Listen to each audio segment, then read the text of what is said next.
What's up, everyone? Welcome back to another episode of the Apex, the podcast. We got 2 more match days in the books. Some regions, we are already basically at the regional final, so a lot going on in the ALGS world. We've got the boys here, and I guess the big picture right now is there's not a whole lot of points separating the teams making it to land in this region from the teams not making it to land in this region. I believe it's only 5 points separating a lot of these teams here. We're getting down to the nitty-gritty, and there's still a lot of question marks for a lot of these teams moving forward. It was a crazy weekend of ALGS. What'd you guys see? Yeah, it's a closer, for NA especially, it's a closer split than we've ever seen before. 5-point gap between 12th and 21st. If you stretch that to 22nd, it's like 8 points. But regardless of the fact, like, that means that for the first time, I feel like that I've been watching ALGS that I could remember, it's kind of still like anyone's LAN qualification spots, anyone's game. Usually, like, we know that there's like a good handful of teams that are locked, but this time there's not. Yeah, dude, it's anybody's game. Like ALGS, especially, like I'll keep it a buck. Only pay attention to NA, but man, literally anybody can win. You know that, and I think that's what we like. No, and I'm not trying to be like, oh, talking shit about Yep winning, right? But like, we got Yep placing first. We got Temper out here consistently top fiving. What is going on in NA? Temper's been playing well. I mean, it is a time to be alive in Apex Legends. Like, it is like, and then we have so many times this season where we'll have teams just boom.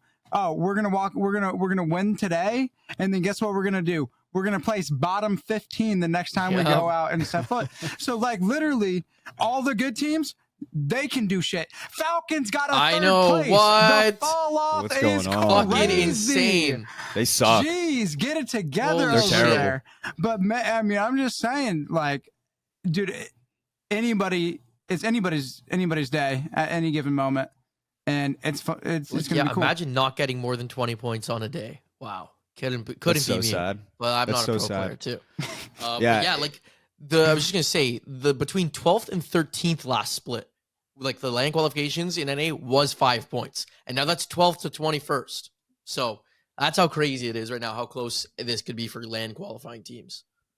Yeah, so it's been an absolute roller coaster ride that we've got going on right now. I guess we haven't done it this way in a while because there's usually some big storylines leading it, but I guess we'll start off here with just the teams who did really well on the match days, and we'll start off with the first day. LG comes out on top. LG was dominant in this day. I mean, 90 points compared to 59 in the second place team, LG in first, Team Liquid in second, Oblivion in third, NG and L Esports in fourth, and Temper in fifth. I love the Temper shout out because remember, they came back on the pod and it seemed like for a while there, Temper was kind of messing around. Like they would bust out the Mirage every once in a while, which I don't even know if you can consider that messing around. I don't think that's a messing around because He Addy is is the literally the Mirage. No, I will hard vouch as someone who has played against a decent amount of Mirages, and like you only see, I mean, like in Pred level, you don't see too many of them, but you get the best of the best Mirage players if someone's playing them in Pred, and nobody plays that character like Addy. Addy is literally that Mirage, but he's getting it done on the Bangalore. Yeah, and then so whatever you want to say, at some point they were playing like a Mirage, and now they're kind of getting more serious with it, and they've been playing really well. They're up to 22nd, which if you look at the points that they have right now in this split compared to last split, they're doing way better. And they still got some days left. They have a potential to qualify here for this regional final, which is probably what they're going to be shooting for here. So like we said at the beginning, there's a lot of teams with potential out here doing really well. Going back to the actual day, Luminosity was absolutely insane. They didn't follow it up with the best performance, but I guess we could just start off with the day that they did really well. Luminosity, nuts. What'd you see, Jumba? Some good zone calls coming from Sweet. That's pretty expected. A lot of people talked about that day one they were kind of trolling, saying like, why did LG pick Survey Camp? Now they got fortunate that no one was dropping Epicenter, so they kind of have Survey Epi to themselves. But Thermal Station and Tree were open when they picked Survey, for example, and a lot of people were thinking like, why would you go do that? But we've seen a lot of North zone pulls and World's Edge ever since Split 1 LAN, so it ends up working out for them. When on World's Edge Game 2, they have a huge zone pull over to Skyhook, and they get themselves like a second place win, or did they win second Game 2? Or I'd have to double check. Or regardless, they had a really good high point They got game. second place Game 2. Yeah, but like they dropped a lot of points Game Second 2, place. and like that just set them up for a good day. And then their World's Edge or their Storm Point side of things was even better. I believe they dropped like a 29-point game, 22-point game in Game 5. Game 6 was 20 in Game 5, 29 Game points 4. Game 4. And it was just really good. Like honestly, first of all, when I was watching some of the things, it was funny because it felt like teams were just running into them and they just weren't missing anything. Sweet was shitting out damage, 19 kills on the day, but all three of them were. They all dropped like 7K damage. And when I see LG up in second, I expect it. Sykes' track record in Pro League is second and then first. And so that guy should be closing in on another second. Now, yeah, they come out the next day, and it's kind of a disappointment to see that they, after a big win, immediately drop 16th. They could have set themselves up for a pretty comfortable second place hold right now. Instead, they're in a 3-way tie with LG or SSG and TSM. But like, I just think sometimes you have an off day. It's weird to have it back to back with a day that you drop 90 points. But they've been placing 6th, 4th, and 1st in their other days. I think the outlier is the 16th there, and that they'll be fine. Obviously, they're already pretty much locked for LAN as well. See, I feel like that 16th place there is just that game is that day to like keep them locked in and make sure that they're not getting into their heads of like, oh, like we got this, like we're doing enough. Like dropping a 16th, especially guys of those calibers, that's a day where you're just like, okay, like we are locked in this whole time, no days off, doing whatever we can to get that edge. And as a 16th place day, if you weren't doing that before, you're certainly going to be doing that like after. you said, it's kind of been interesting to split where we'll see a team win one day and then place bottom 10 the next day. And is that because of the POI draft? Maybe. Has maybe to be. Right? It's got to be. I don't think we saw that. I don't think we've ever seen it remotely close to like the way we've seen it. Like typically you see teams that are going to consistently place well throughout a split and then teams that are consistently place bad. I mean, that's an excellent way to attribute the POI draft. Yeah, the lack of no consistency there has got to be sort of linked to that somehow. And it's interesting too because you see some comments on Twitter, you see some pros talking about it on Twitter, and when the POI draft was first introduced, there was this massive uproar of kind of anger and frustration with a lot of the community, not just the pros, just people being like, why would you switch something that we're so happy about right now? We had just come off of a great LAN, in my opinion, one of the best LANs we've had. And then they make this huge change. Then you look at the overall standings and the leaderboards here, and you start to really understand why. Like we just talked about, a team like Temper, who knows what they could have done last split if there was a POI draft, right? Like this team, listen, they're not blowing the doors off of anybody right now, but let's say they get into a regional final. This team would not have been able to get into a regional final last split because they were, first of all, trying to find a POI that could fit them. Now they get to just draft one and they get to make their own rotates and however they want to do it. And we're starting to see a team come out here, place 5th on a day. Temper last season would not have placed 5th on a day. I think what the POI draft has done is really shown people that there was a hierarchy of teams that were getting a lot of credit thrown their way just because they had landed at the same place for a long time, knew the teams around them that were landing there, and were able to create like a foolproof game plan. With the POI draft, it has gone away with that. And it's like, how good are you truly? And all the teams we talked about already, for instance, LG, they get the 16th, but they've proven that they're still that team. They're still very good. Falcons, another team like that. Like, the good players are the good players. But what we're really trying to see is the separation between who's in the middle and who can move up from the middle to the top. And I think we're starting to see some of that here. And it's really cool to see that the POI draft has brought that in. Yeah, I would also say with the temper situation, I think they also highlight that you shouldn't judge like a team too early, because like they obviously they barely qualify for Pro League. They're one of the last teams to make it in, and then they have a pretty rough season. Like, they just like last place after last place after last place. It's not going well, but like they're growing and they're learning as a team, and then they get relegated, make it back in with a way easier time making it back in the second time than they did the first time.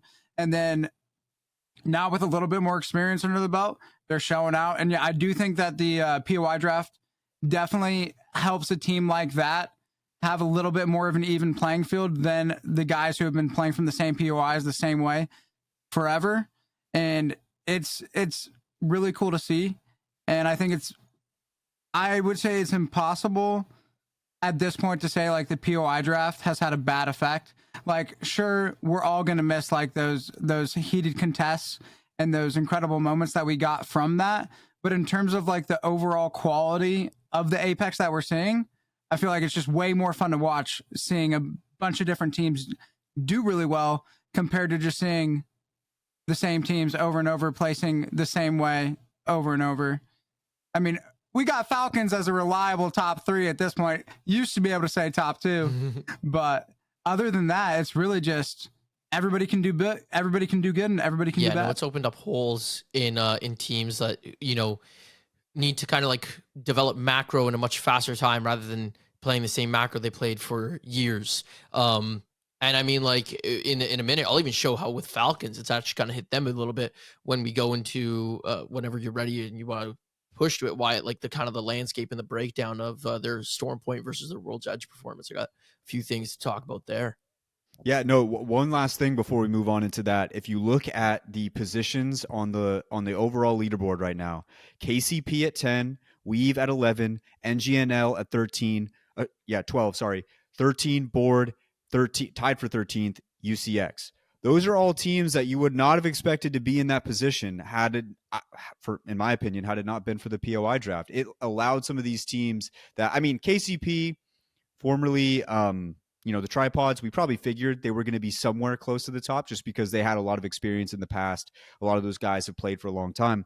But like some of these other teams, it's like this has opened up a door for them to become those players that maybe in a year from now, we're going to be like, why did we ever doubt them in the first place? And it's because the POI draft has opened it up to be like, hey, there's more than a few types of players in this league. We've got a lot of really good ones. I mean, UCX are running the Rampart and they're at 13th right now. So it's like there's options out here and the draft opens it up. So I'm very excited. I'm super happy about it. Moving on into a team that we don't have to worry about being in any position is Falcons. They, like we said, they kind of suck now. They got 3rd. So we got to figure out what's going on with Falcons right now. But Jumba, I know you did some research on it. You've got some thoughts. Well, okay. So first of all, shout out to both JHawk and Donnie. Donnie is our analyst for the pod. If you guys don't know, I believe on Twitter, DK_Donnie06.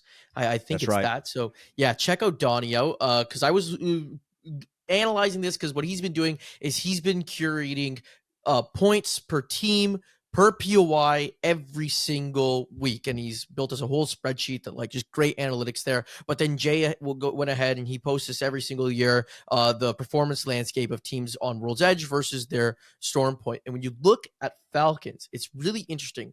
They are on Storm Point by far first. He did it before this weekend, and they were averaging roughly 15.1 points per game on Storm Point.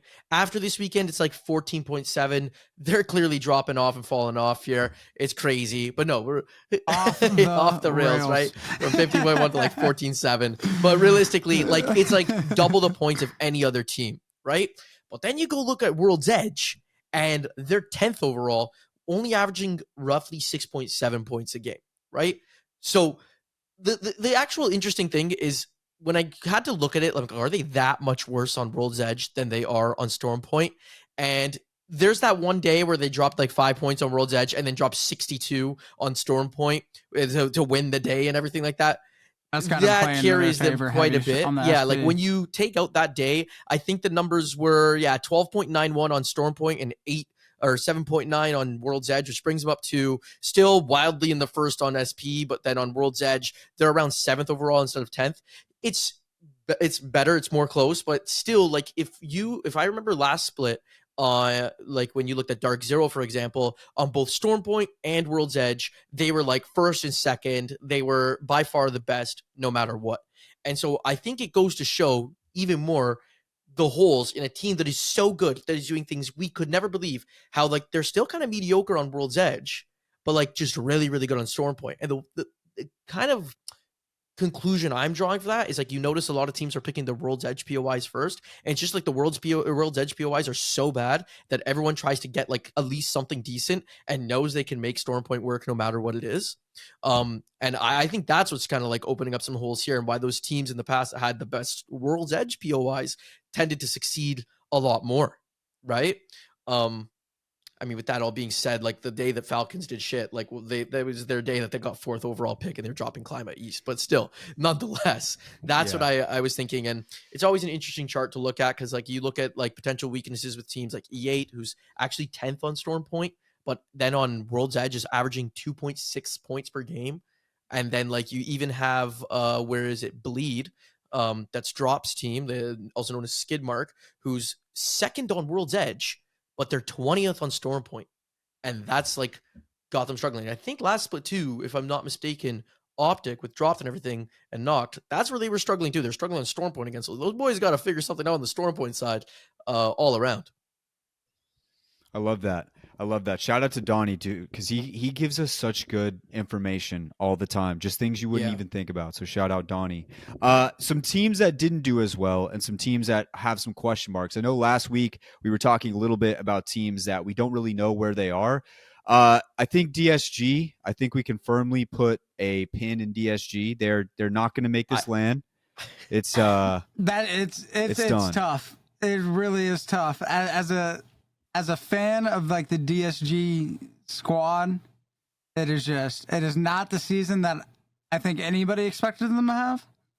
I wore the jersey out of respect today, like out of respect and my sadness for my sadness around this team. Like I had so much promise around them. It was like such a good story, and like it is all just gone wrong. And hey, there's a long time before Champs comes. I don't know, like if it's like around October, November, like I'm just trying to do the math. Like if split 2 is supposed to be around like August, September, right?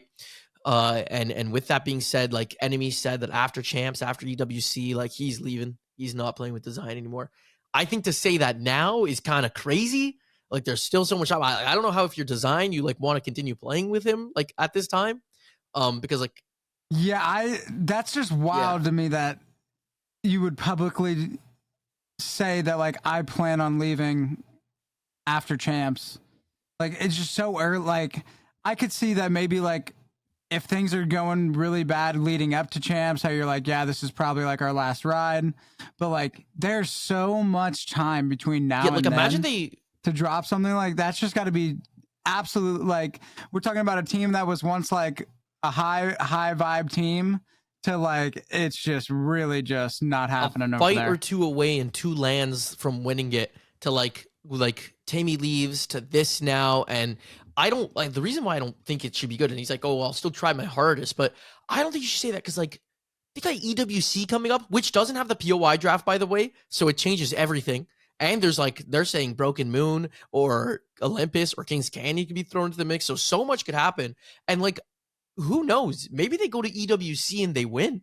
Like, are you still leaving the team at that point? Like, so I don't know. I think it's weird to say it that early, but then to hear that, it does definitely feel like already it's the beginning of the end, or maybe the middle of the end, because it already felt like it was a sinking ship. And yeah, it's sad. Like that was just such a legendary team that I feel like their story won't get the cap off end that it deserved. But it's not over. We could see a DSG rebound. we really could see a DSG Yeah, rebound. and I Like, it is not. we out got to of the remember question. too that these guys are competitive. We see this in the sports space all the time where somebody will maybe, I don't know, ask for a trade. A situation that comes to mind is like there was a Boston Bruins player who asked for a trade. Now he's like firmly with the team signing contracts. It's like this kind of thing happens. Remember, these guys are extremely competitive. They want to win when things aren't going well. It's very easy to say some things when you're emotional. They still have a long time to go. As much as I want to believe that things are gonna, stick together, and I hope that they do, you know, uh, I would lean that it's probably going to come to an end, but you never know. Like it could have just been something said out of frustration. I see both sides of it here. I think for Enemy, it's like, okay, you've heard enough. You're kind of just over it. Sometimes you just need to hear a new voice in your ear. That's sometimes what happens. And for him, he could be losing the passion for the game because with how things have been going, it kind of takes it's hard. It's not easy to do, especially when you're literally bottom of the leaderboard. It's not going to be easy to do. And for design, it sucks because you get into this new season thinking you're one fight away 2 times, things should be going well, and then all of a sudden things just kind of fall off a cliff all over again. And there's still a whole lot of question marks for him. But we'll have to see what happens here. Like you guys said, there's still a ton of time. Maybe they have some good performances. They string them together. Hopefully, they can talk things out. But I think at a certain point, you have to think they just need a new voice. Uh, you know, Enemy needs a new voice. Design needs somebody who's willing to listen. And I think it might be best for the both of them. I would still say the DSG experiment was a very big success. I think the story that when we look back on it in 5 years, it will always be looked at, with a lot of like pride and happiness for the community because it was such a fun ride. It was so fun to be a part of. And it makes it so much worse that, we're watching it come to an end in real time. But the DSG thing is, I'm going to miss it, man. I'm going to It miss it a just felt lot. so short-lived too. Like that LCQ wasn't that long ago. It's probably just a year now, right? And I guess realistically for esports and especially the Apex world with how fast fucking rosters change constantly, maybe that is long, right? But I guess I'm such a believer, at least on like duos sticking together for such a long time. Like the teams that I like attached like really hard to like throughout Apex were the TSMs, like the 100 Thieves, where the even Energy, where you had like two guys who stuck it out for a long time together at the very least, tried to make it work, fought together, and tried to see if they can make something happen. And the unfortunate thing is like we were in a game where there's just two dominant teams like Dark Zero and TSM that won it all. But like we said, like I don't think that I ever look back on Energy's performance and see it as a disappointment. Yeah, they didn't do good in the last two lands last year, but that second place, it split one at the beginning, was electric and an amazing performance, right? And so I just it's kind of rough to see like such a like Cinderella story coming through LCQ, the match point win, the LAN, and then split one went so well again, and then just the first signs of like things not doing well. Maybe there was stuff behind closed doors that we're not aware of, but it kind of all came crashing down. And I hate to see that. It just feels like it's like, what was all that for? We forgot about like the 8 months. Like you mentioned it once, it was like a breakup. Honestly, I guess that's what I thought. Like sometimes when I went through breakups, Yeah. it was like, what happened to the last 6 years or 5 years or so? And remember when we had Dia on, he talked about he was basically saying in the interview, my thought with DSG doesn't end with if they make land or not, it's with what happens afterwards. And we wanted to see a lot of growth. And I just don't think I think it's a little too early for that growth right now. I think there's some growing pains they all have to go through. And, things are going to get better for them, I think, in the long run. But for right now, the DSG experiment is going to probably come to a close, which sucks. It's sad, but it was a great run nonetheless. Ladies and gents, let's run through the over. Oh, hold on. It's not over Yeah, yet. yeah. No. We're not going to have this podcast last thing be like, oh, the doors are closing. DSG could still I will run say, it back. I like that energy. I will always be on the thing. Like maybe they'll pull it back next, like at EWC champs. You never know what can happen. Lots of time. There's a a lot of Apex of Apex left. I trust you. There's a lot of Apex left that they got to play. We'll see. I just, I've been watching them closely every week, and it just feels like every every time they go back to like the post game lobby, it just feels like it's just It cold. does, Feels but there's frigid.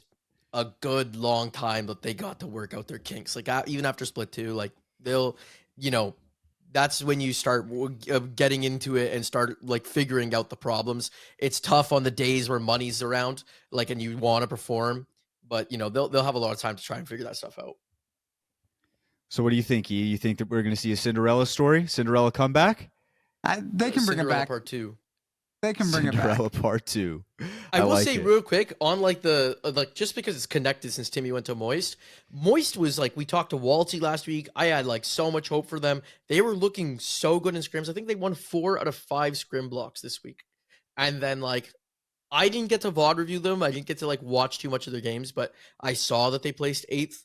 And they're not out of the running. They're in that top 21, I believe. So they're definitely not out of the running when it comes to LAN. Yeah, they're 17th overall with 41 points. There are some teams in there like Oblivion, C9, even Temper, who have only played 4 days. So they only got 2 more days to try and make it happen. Does kind of bum me out. I had a lot of promise for them after we saw them get that 5th. Oh my God, excuse me, hiccups. But I just seriously thought that they had it locked. They're going to like really show out. And then 8th just kind of hurts there, right? Yeah, it does. It does. So we'll have to see what goes down. Let's go through the overall standings real quick. Falcons at number 1 at the top, 110 points. We got a 3-way tie for second. LG, SSG, and TSM.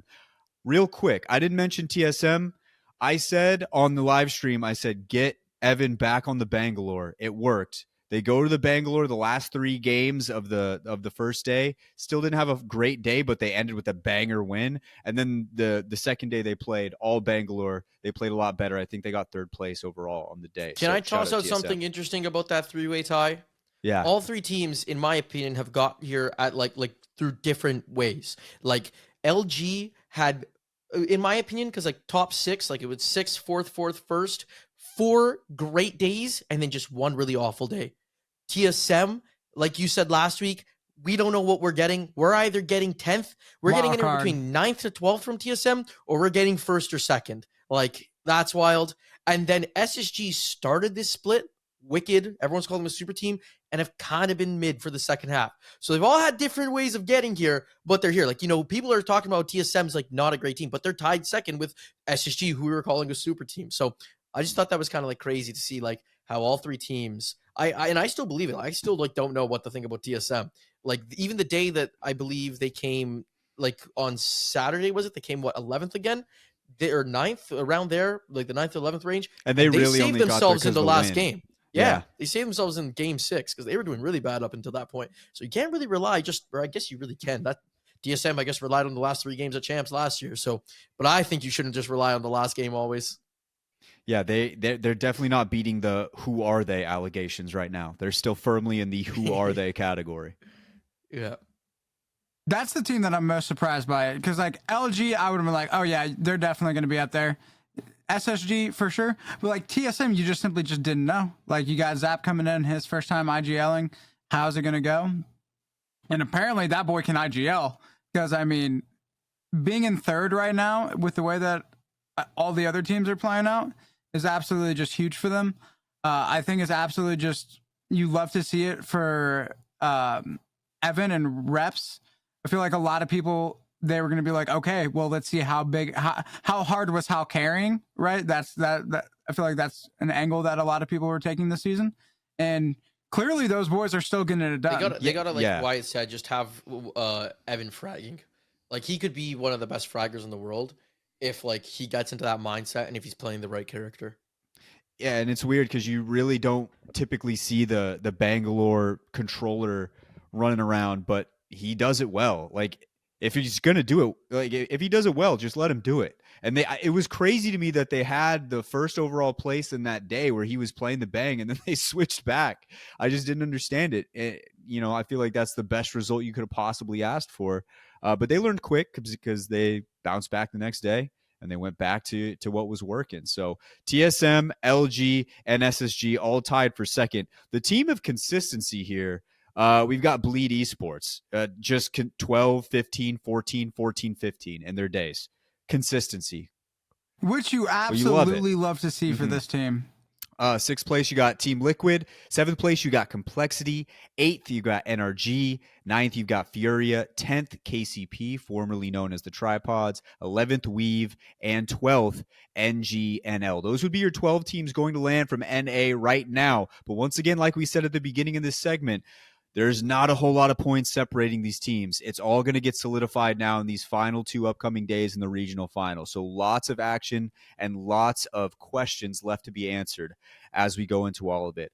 But that's something that I need to point out before we move on from this is that teams that you want to keep an eye on for these next game days that we have coming up is that the 10th, 11th, and 12th team that are all like at the like bottom cutoff for qualifying for LAN all have 5 matches played, while just outside of that cutoff in 15th and 16th, you have Oblivion and Cloud9. And so they are just 1 point below that cutoff. And so those are 2 teams that are a little bit outside now. But given once they get that 5th match day played, I think that those are 2 teams that we'll see looking like they're in a much better qualifying position than we currently do right now. Yeah. It might be hard for like the 21st place team to jump up into 10th. They can steal that 12th place spot. But I think the bottom 3 spots for LAN are still pretty wide open.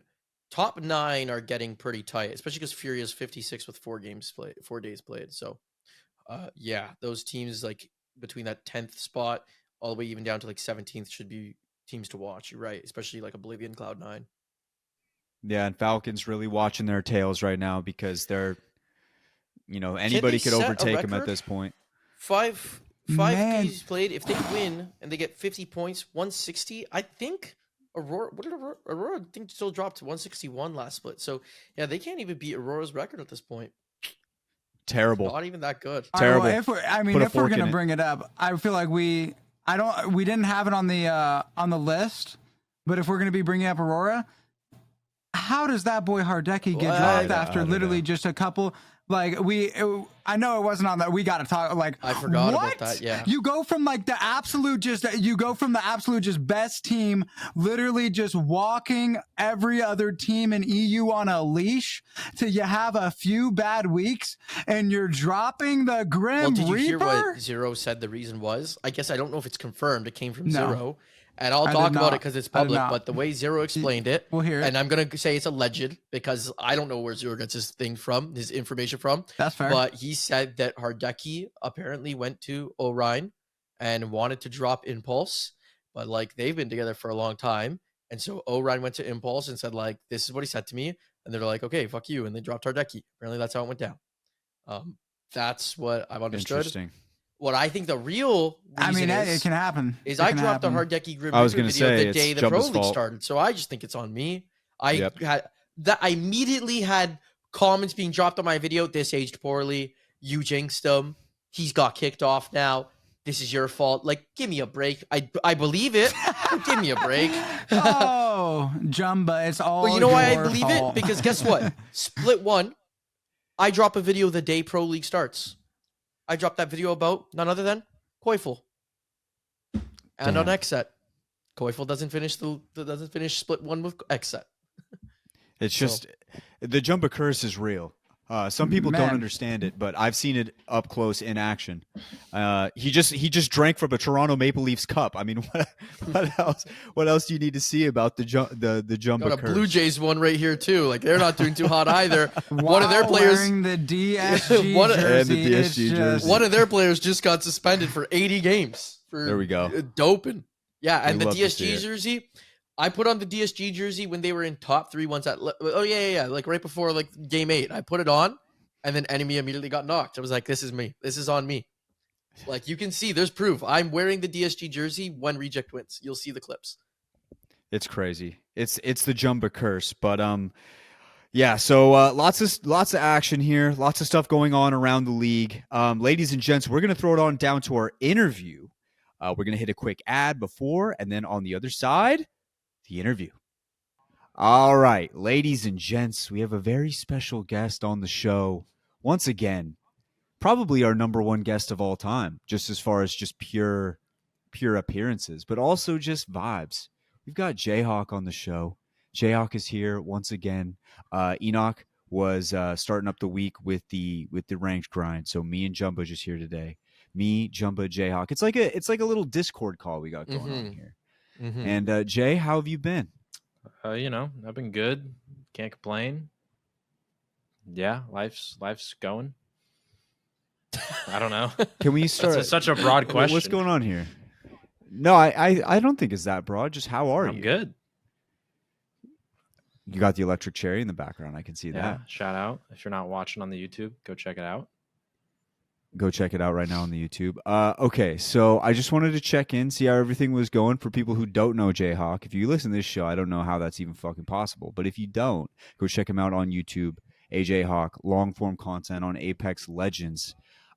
This has been a weird season of Apex Legends so far, Jay. It's been super, super interesting with all of the different storylines we've got going on, especially in NA.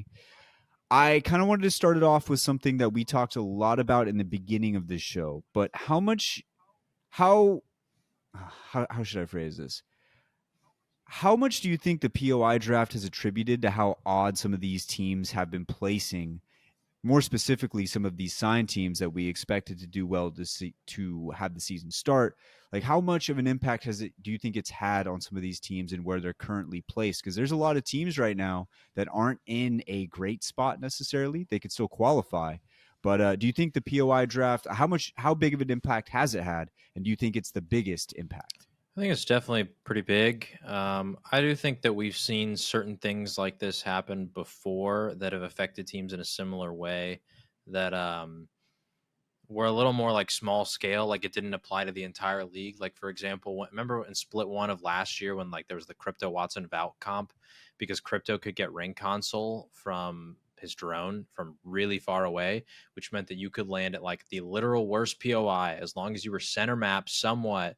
I mean, we had Moist get 7th from Cascade Balls. Like, that's all the loot they got. They didn't get any of Jurassic. They got none of Cascade Falls. They just had, like, that zipline building area and that one building kind of, like, to the left of Launchpad. And they got a really good placement from there and Fragment East, which was, like, those are, if you could have the 2 worst POIs on the maps at that time, that was what you could have. But the one benefit was they were in the center of the map. They didn't have ring console. They didn't have anything. But because of Crypto, you could do it. All of a sudden, Crypto gets nerfed. Look at the list of IGLs who have never really been the same since. And I don't say this disparagingly, but Kashera has never had performances as good as he did that LAN. RKN has never had performances as good as he did that LAN. There have been a few that have been able to elevate past it. Nasky played that sort of play style for a little bit. Same with MT and Moist. So there's been a few that were able to like adjust, but I bring that example up as like, a similar thing happened, right? Where a certain way that you wanted to play the game has completely changed. You can't just rely on the one thing you relied on so heavily. And can you adjust or can you not? We saw some like MT and Nasky could overcome it. We're seeing the exact same thing happen with the draft, right? If you're really the best IGL in the world and the best team in the world, then no matter what hand you get dealt in terms of POIs, you got to overcome it. Now, I do think there's a little bit of a caveat in the fact that, with the zones, the way they've been pulling, there's also like some interesting strategy behind the draft. Like World's Edge, we're getting a lot of Skyhook, a lot of Overlook. So if you take, Overlook, if you take any of the Skyhooks, if you take Survey Epi, if you take Climatizer, feels pretty beneficial because you just are way closer where the zones tend to be pulling. So there's some of that, but yeah, I would say in general, I think this is the biggest change we've probably seen ever hit comp just because, like I said, with the Crypto example, that only hit a couple teams that played that specific way. This obviously is hitting every team in every region in the entire world, and it's sink or swim. Yeah, you like you mentioned like how the zones are pulling, and I remember when I was watching the draft and I was bouncing around from different players' POVs, they were kind of like watching who was picking what. And I remember a lot of people laughing about LG taking Survey because of the fact that like Thermal was open, Tree was open.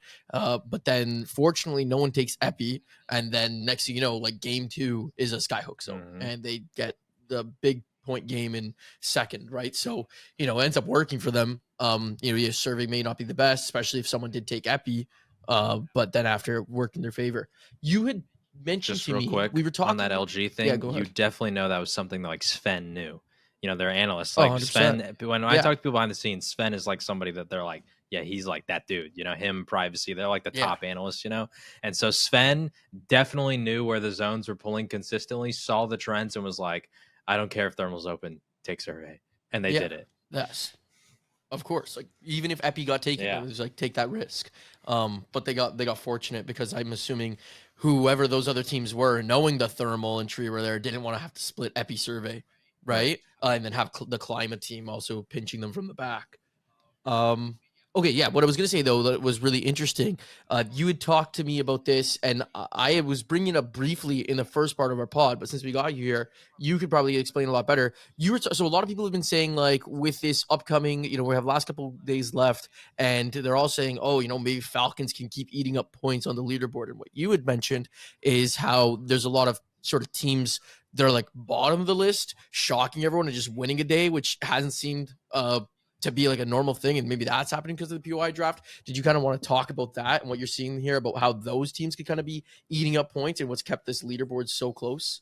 Also, too, because I think it connects to the POI draft of why they're able to win. Yeah, sure. A lot of people are, and I mean, it completely makes sense, are saying that when we're talking about the projected cutoff for LAN, right? Last split, the cutoff for the 12th spot was 80 points. That was Oxygen. You had to have 81 or better if you wanted to jump them. They're the 12th spot. That's the cutoff. And people are sort of projecting the cutoff to be maybe potentially lower, potentially higher, whatever. But sort of the general sentiment I've seen is people think it'll be lower. And the reasoning they give is that Falcons is on like a potential pace to break records, right? Like they could be sucking up so much points. And that is certainly true. But I do think there's also like an added factor that isn't being thrown into that. Cause like on the Falcons thing, they're sitting at 110 points. They have the next match day and regional finals. Let's say hypothetically, they win both of those. That's an extra 50 points. They sit at 160. That's not really that different than last split. DZ gets 141. That's 19 extra points. So that's like you add in, I don't know what their worst placement was last split, but you just kind of clean that up a little bit and boom, you're right there. I think, and the reason I say that I don't think that's as much of a problem is because, for example, right now our second place team is only at 75 to where last split our second place team was moist at 129. I felt like last split those two teams collectively combined for probably more points than we might see the top two teams, even with Falcons maybe scoring more this split. So all that to say, the Falcons point, I do think them sucking up points matters, but also there's a lot of these teams that are kind of in the middle or at the bottom that are also getting a lot of those like inflated points. And by inflated, I mean top threes, because I went on this whole spiel in my exit video, but TLDR version is 0 or 20th through 4th is linear. You go up by 1 point each time. To our third, second, and first, you go up by 2 points, 3 points, 4 points. So it's 18, 21, 25. So it's like getting those is so big mathematically for your chances. And E8, they win a match day. And then all their other match days, they're placing like bottom 3. They sucked up one of those big first places that normal teams are trying to, or not normal teams, that LAN teams are trying to go get, and they took that and are sitting in 20th place. Oxygen had, I think, a couple top 5 days. Moist, Yup, just one. Yup just took yeah, one. Yup just took a win. Moist had a top 5. So it's not even necessarily like first, but like those really high placements. We're seeing a lot of teams. I'm pretty sure Weave was able to have a top 5 day, and they're sitting in 11th right now. Yep. But some of A these board as well, but board's like 14th. I mean, but that's another example though. Like literally any of those teams that are kind of in like that 10 to 25-ish range, like Native has had a couple good days. Temper has had back-to-back top 5 days. So there's a lot of these teams that are like capable of placing inside the top 5, but then also are completely capable of placing inside the bottom 5 multiple times. And I feel like that variety, because of the POI draft that's happening, is also maybe one of the reasons that the cutoff could be lower. Because I don't know, let's say the LAN cutoff is lower. There's a world where the LAN cutoff is lower, but the regional finals cutoff is actually higher to place top 20. You know what I mean? Just because of how many points those bottom teams could also be getting. When I look at it, interestingly enough, because Aurora, I mean, like it's hard to compare like skill over regions, but Aurora dropped 161 points last split. Mhm. And at this point, DZ can only put out a max of, or not DZ, sorry, Falcons can only put out a max of 160. And their top 20 cutoff last split was 50, or top 22. Yeah, top 20 cutoff was 53, and their top 12 cutoff was 73. So it was a little bit lower than NA's, which was 80 for the top 12. 12. And then, sorry, I just had to click back But then to top it. 20 was And 49. then top 20 was 49. And that's so after the match yeah, day. it's all so- over, right? But that Yeah, even shows exactly, the point true. of like Good point. lower top 12, higher top 20, you know? Exactly. It's been such a weird season with just all the different changes, and it's not just in the NA region. I feel like there's a lot of teams that you would have expected to be performing well across all the regions that have been struggling a little bit. Last week we did a little bit of a game at the beginning of the show where we kind of named like we tried to name different teams into different categories, and I kind of wanted to play the same game with you. So I'm just going to say a category, and I just want you to try to come up with as many teams, or it could just be one if you want, a team that fits into that category. First one, the who are they team. The team that you don't know what you're getting no matter what. You can't seem to figure them out. You can't pin them down. Like who is that team to you or teams to you? Who are they category? Are we just doing North America or are we doing all the regions? Preferably all, but yeah, if you you do wanted whatever. to do NA, you could just do NA. Immediate thought for that category would be like Reject. They literally just won LAN and are potentially gonna miss it. They're sitting right now in the 8th spot. The worst they could do is 9th, right? Because they earned the extra spot because of their LAN performances. So going into the regional finals, like they're not comfortable. You know, there's a couple teams here like How, Ty, Vortex Wolf that are all behind them, wouldn't make LAN as of right now, that are within 8 points. So they can't afford to just like do terrible in the regional finals. And that just doesn't feel like what we would be seeing out of a team that literally just won LAN, dominated the split last, go around. They won regional finals in a record pace. They were second overall winners bracket. Everything they did last split was utter dominance. The only reason that we weren't talking about it the whole time was because Fnatic, Aurora, Dark Zero were just a little bit more dominant until that finals. And then all of a sudden we realized Reject was right there. So are they the reigning LAN champions? Was it a fluke? A lot of people are starting to mention that. I personally don't think it was because, we've seen other LAN winners have similar performances like this, like TSM in Split 2 last year where they almost missed LAN. So I think they'll make it. I think when they get there, they'll show up. But at the same time, the performance they're having right now, it just like what's going on, I've heard a lot of stuff of people translating things and they're not happy. People are talking about retiring. Like it sounds like it's getting bad. Oh, wow, that's interesting. It's interesting how fast like you go from things are good and then suddenly once it's a little bit bad, everyone's retiring. Yeah. Every single time. Mhm. The thing is, the reason why I don't see it as a fluke is because I think that Apex, and I guess it was a good thing on one hand because it shows that skill matters. But I think Apex is just really interesting that our LAN champions have always just been so dominant. True. Because realistically, right, and that we've also had so many teams that consistently not only make it to LAN, but then consistently make it to finals, or even if not just teams, like individual players, right? Like Sweet now is with 2 teams, never missed a finals, for example, right? But like with that, like I don't say it's a fluke because it's a battle royale. Like there's so much randomness at the end of the day. Like, yeah, things could happen. And these 6 weeks, 9 spots, that's honestly not that much time, right? Mhm. It's not that much time. Like if this was spanned over 10 weeks, there's always that, a lot more opportunity for them to get back into it. But yeah, I that's why I guess I don't see it as a fluke because I think that success is very hard to sustain. Not to mention, once again, too, there is that POI draft that separates, that last split to this one. So there is a giant caveat to all of that. But that is interesting. So that was the on who that are they category. team. I do Second actually have a couple category. other Oh, teams. you I have won't another go one? as long as I did with the Mhm. other Oh, ones. let's hit it. Obviously, some of the North American teams, Moist, they place 4th at LAN. They make the IGL change. I just don't know what they want their identity to be as of yet, because it feels like they haven't truly leaned into just like straight up going out there and dominating everybody in fights, because we saw their last match day. They put up 16 total kills. which Yeah, it wasn't wasn't a it lot. wasn't anything special. You know what I mean? In terms of like their kill output, when you have TSM putting up 32, Falcons put up 33, like a bunch of teams were in the 20s. Like it's just I don't know what they want to be yet, and I feel like they need to lean into that fighting. Um, this might sound a little weird because they've actually had like a pretty good split overall, but NRG right now, Knock, Fun, Reptar, they certainly feel capable of reaching their previous heights. And then all of a sudden, they just have that last match day where they placed 19th. They got 0 kills on the entire day.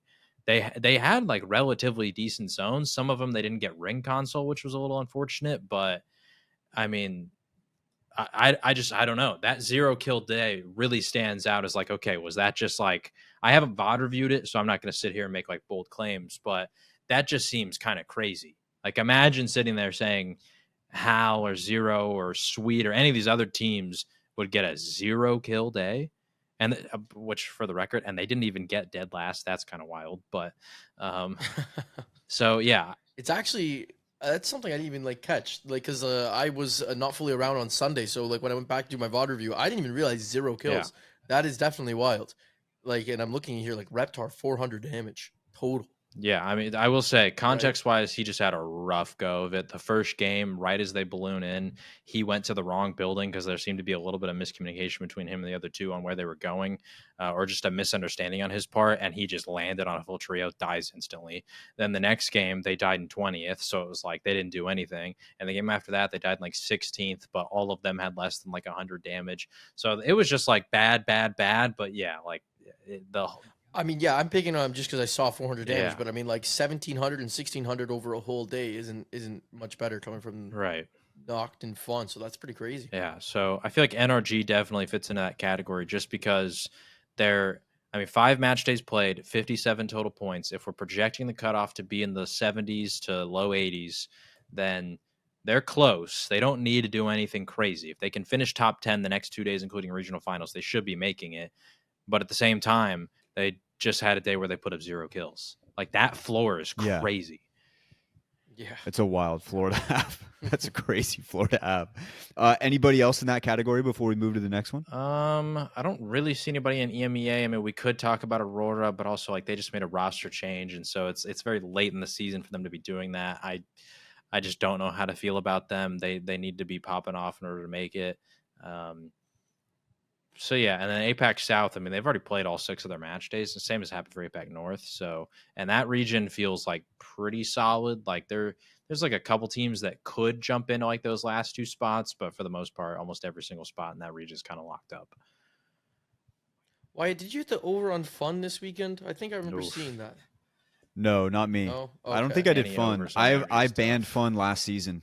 Okay. I banned fun. I banned betting or putting an entry on fun the entire season. I put him on the list. He's still on the list. So the list isn't even on the stream anymore. It's in my head now. I just know. I just immediately skip it. The next category: team of surprising consistency throughout all the regions. Surprising consistency. The word surprising is the part throwing me off there because then that eliminates some of these other teams that I would talk about. I think first team, I would say, I mean, they're currently sitting in first place in EMEA, newly signed FaZe Clan roster, formerly known as Made in Heaven. They come from Challenger Circuit. You know, that got highlighted on the main broadcast. I did some video about them. They come from Challenger Circuit. They make it to LAN. They don't even make finals. It was close, but they did not make the finals. All of a sudden, you know, they add Nags. They get signed to FaZe. Here they are. I don't know if they'll finish first in the region because they do have 5 match days played. Alliance only needs 13 points to tie them, and they're a match day behind. But regardless, they're looking like they're a top 3 team in EMEA, and that feels like a pretty fast come up when, you know, Arctic, Synectic, did anybody really know that much about them last year? Not really. You know, all of a sudden, No, I after agree. one split, making land, kind of becoming this Cinderella story, they've become a really dominant team. So, and I don't think anybody would expect them. If you asked me to pick my like top 3 in EMEA this split, it'd be a thought, right? Because I think they finished 4th last split, but there's no way I probably would have picked them over Alliance, over Aurora, over, you know, 07, now signed in Ninjas and Pajamas. So yeah, shout out to FaZe Clan. Let me throw Go one at for you it. if I could.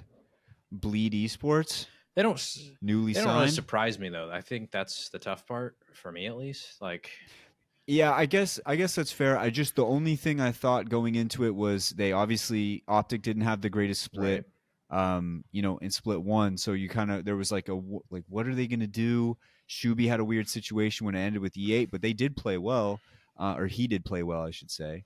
I kind of just thought maybe I felt like they could make a LAN. I felt like they would be okay. I just didn't think it would be this consistent. You look through all the days 12, 15, 14, 14, 15, just very across the board. And they're sitting at fifth right now, but they're in a decent spot. Yeah, I mean, if other people are surprised by them, I definitely think they can fit in that category. Only reason I'm not is just because I'm a big believer in the bounce backs. So if you told me after last split with Xset and Optic missing out, if you said put a bet on it, do you think they make land next split? I would have said yes. So yeah, I've also gotten to talk to Drops for one of my videos, and out of any interview I've ever done, that was probably the best one, just because the guy's mind for the game and the ability to like articulate it was so great. So yeah, and then they had Raven as a coach. That felt like a pretty big buff, coming from a team who was denied a coach last split to getting arguably the greatest coach of all time in the history of the game. So yeah. Mm-hmm. Any other in that category before I move to the next one? Surprising consistency. Oh, I gotta say, I don't know if we would really call them consistent necessarily, but KCP, formerly known as Tripods. That's what I thought you were gonna say. That's what I thought. And You were gonna the say, only reason yeah. I say I don't know if we call them consistency is because they have had a second place, but they've also had some bad days. So they've kind of been up and down. But in terms of their spot right now, they're in position to make land. And although that's not anything surprising for Anmu, for Gent, it's been a long time. Everybody talked about that kind of comeback story with Design from the G2 days. Gent was on that same G2 roster, and it's been even longer for him because he didn't have the stints with DSG and slash the dojo where he goes to those two lands. So it's been forever for him. Deeds has never even made a land. This is a team that prior to adding Anmu, I think they had made a regional finals at one of the splits, but they had to win it in order to go to They land. had to win. So yeah. they never really had like a true chance to look like they were going to go for it. And all of a sudden, you add Voltic as the coach, you bring in Anmu, who's placed top 3 at land before, you get some experience. They chose to stick together when a lot of people were saying that Gent should have parted ways and tried to find something else. And here they are. They qualify for Pro League on what seemed to be a miracle, and then now they're showing that they absolutely belong and could maybe go to land, and they're going to the EWC. So Mm-hmm. Yeah, 18th and 22nd are their pro league performances beforehand, right? So pretty cool to see the come up. My last category I got for you, and I think it's a pretty simple one, but the team that can take down Goliath. Obviously, Falcons looks like that team that is just really leaps and bounds above a lot of the teams around here. But there are some teams that have been around for a long time that can definitely challenge the Goliath here. What are some of those teams for you? I've got a handful, so I'm just going to skip over a couple, and I do have one that I really want to highlight. Some of the ones I'm going to skip over: Space Station. You guys said they're not a super team last week. I still think they are. I think that when it comes to land, they'll put it together. You put Phony in a match point lobby, that's when he thrives. And so you add those two rollers. When we get to land, I think there's certainly a team, because if we're talking about taking down Goliath, we're talking about a finals lobby here. So SSG is one of them. LG also one of them. If anybody wants to know my thoughts on why, probably just go listen back to the last time I was on this pod or Apex After Hours or something where they asked me about Sykes to LG and how much I glazed that addition. I think it was fantastic. We've seen how it's been working out. Like, that team is super good. So those are some of the North American ones I want to talk about. We go to some of the other regions. Obviously, Legends Gaming, they've been so close so many times. You get easy flashback for the next LAN. Ideally, I don't know if there's going to be, potential issues with the visa stuff again, but ideally you get them back for the next one. Strafing Flame has proven that he's an IGL capable of potentially doing it. He just has to have that moment where he does it. He gets to match point. It's just having that moment where you actually close it out. Reject, they're current LAN champion. I know they're struggling, but once again, once you've proven you can win on LAN, I feel like that just, Jumba and I have talked about this, where like all of a sudden you've like mentally gotten past the barrier that you can't do it. And now there's like this extra confidence when you're in that LAN environment that nobody else except for the people who've done it before have. You know what I mean? Like you've been able to reach the mountaintop. Now it's just a matter of doing it again. So those are the teams that, that I want to skip over. The one team that I do want to focus on, and I think I said on Twitter, like the day after Split 1 playoffs, somebody said predict Split 2 playoffs winner. And I threw it out there. I don't actually know because, it's like it's a total Hail Mary back then because we don't even know the draft was implemented back then. But I'm going to say Fnatic is a team that people 100% should be looking out for. Some people might think that based on last split, their playstyle was a little gimmicky because they did the Aurora Lifeline stuff. They sort of took that Aurora playstyle and copied it to a T and were playing the exact same way. And it worked wonders for them. But this team has been really interesting to me because Yuka F is always a player that I have sort of held on this pedestal as arguably the best player in APAC North for a very long time. I know that a lot of people would give that credit to like Roz or Selly back in the day, or the current day it could be somebody else, even maybe some of his teammates like Leica. But I've always kind of held Yuka F in this super high regard, and he was formerly the IGL of this team last year. Last split, they bring in Leica, they bring in Satoki, and all of a sudden, this team is like an APAC North super team. They just placed third at LAN. They broke all kinds of records last split. They're sitting like the gap that Falcons has in NA. They have a similar one over in APAC North. Like they have 126 points. Second place is 99. It's not as big as Falcons, I don't think, but pure domination over their region once again, despite the draft being thrown in and they have to adjust to play styles. So I think that goes to show that they're adaptable. They placed first in winners bracket last LAN, and that's huge because that can enable you to get a better draft position during the next LAN. They've shown they could do it in groups. All these things to say, this team is super good, and Yuka F going from, once again, last year, the IGL to last LAN, he was like the refragger, so it would be like Leica was the frontline fragger. He's like the APAC North How, pretty much, in terms of like playstyle, like IGL/fragger. Then it would be Yuka F right next to him, and Satoki would be the anchor. All of a sudden, they're saying, I didn't feel like Satoki was actually enabled to do as much damage as he can do. He's a controller player, by the way. Him and Leica are both controller players. Yuka F is being quoted saying, I didn't feel like Satoki was actually enabled in his best role as the anchor. I'm going to be the one who's going to step back and now fill that role. And I'm going to put Satoki at the front lines with Leica, and I'm just going to let my two controller players go crazy. And the playstyle they have, it's not like a true anchor, right? Like everybody kind of rotates within that position. It's just whoever's in the front lines of the fight isn't the one doing it. But I really feel like this team is one that's proven to be adaptable. They've proven that they can get to match point. They've proven they can go top 3 at LAN. And I just think that if they can just have that moment where they just put it all together, they could definitely be a team that can dethrone the super team, if you will.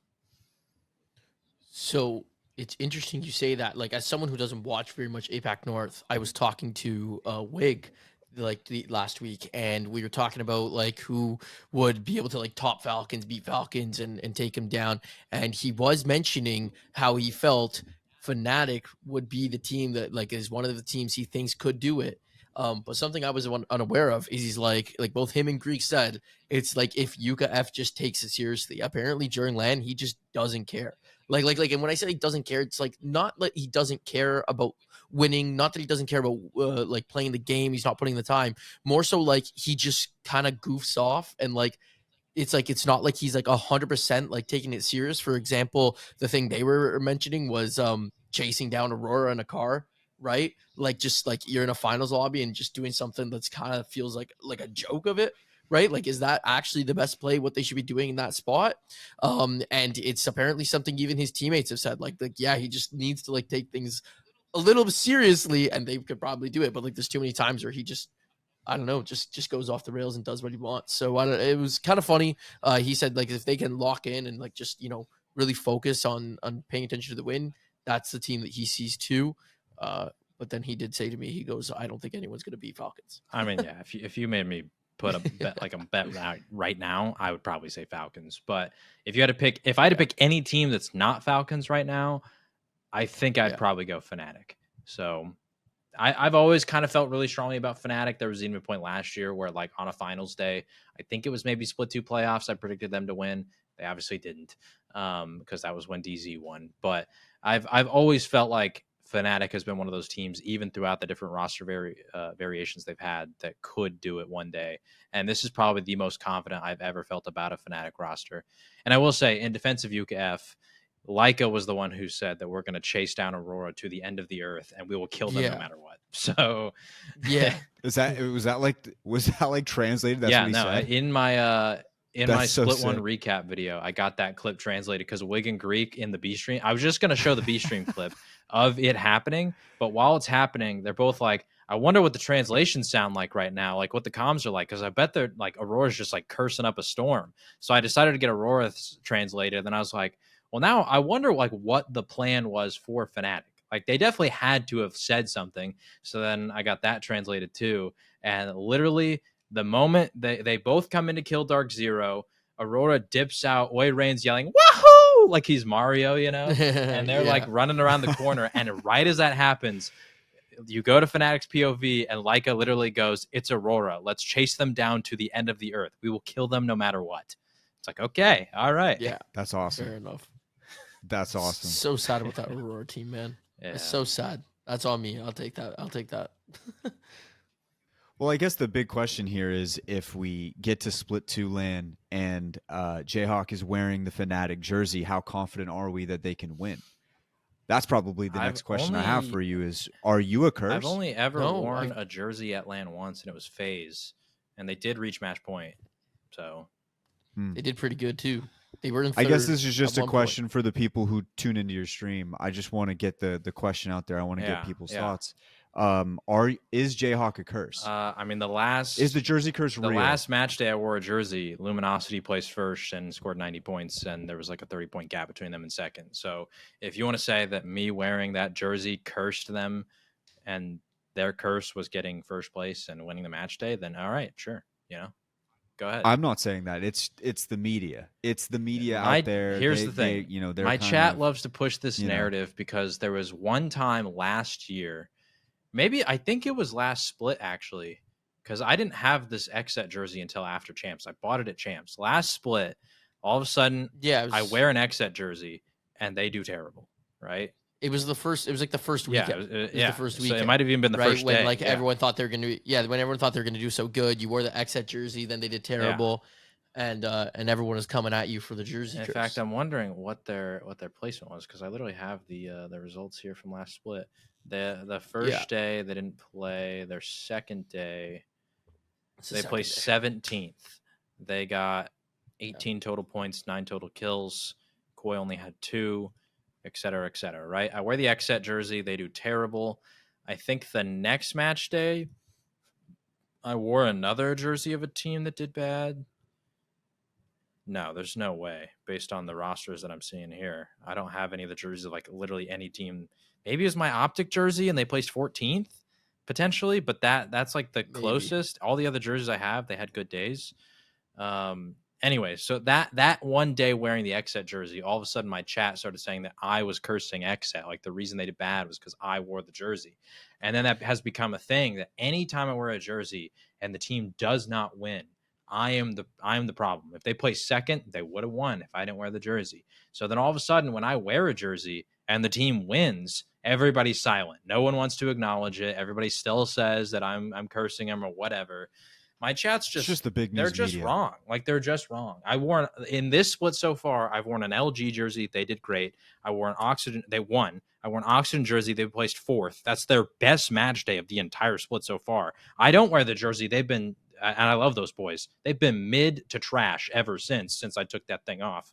And then I wore a DSG jersey and they did terrible, but they've done terrible almost every day, even without me wearing it. That's not on and you. Then I wore a Moist jersey and they did terrible one day. So I'm like, I'm too good, too bad. I don't feel like there's a curse. I feel like a curse would imply that every single time I wear a jersey, the team does terrible. Yes, I agree. Interesting. I just wanted to get it out there. And also, I just wanted to clear I do the want to air. say, although I deny the jersey curse, I do admit, and Jumba admits this as well, that we do have a video curse. We have a video. We drop curse, videos about teams where we talk positively about them, and everything goes wrong.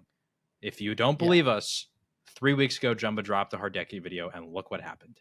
I'm not saying day before PL started. I'm not saying if he doesn't drop the video that we wouldn't be here. But is it a coincidence? Yeah. He drops a Koifel video right before Pro League last split, and look what happens to Xset.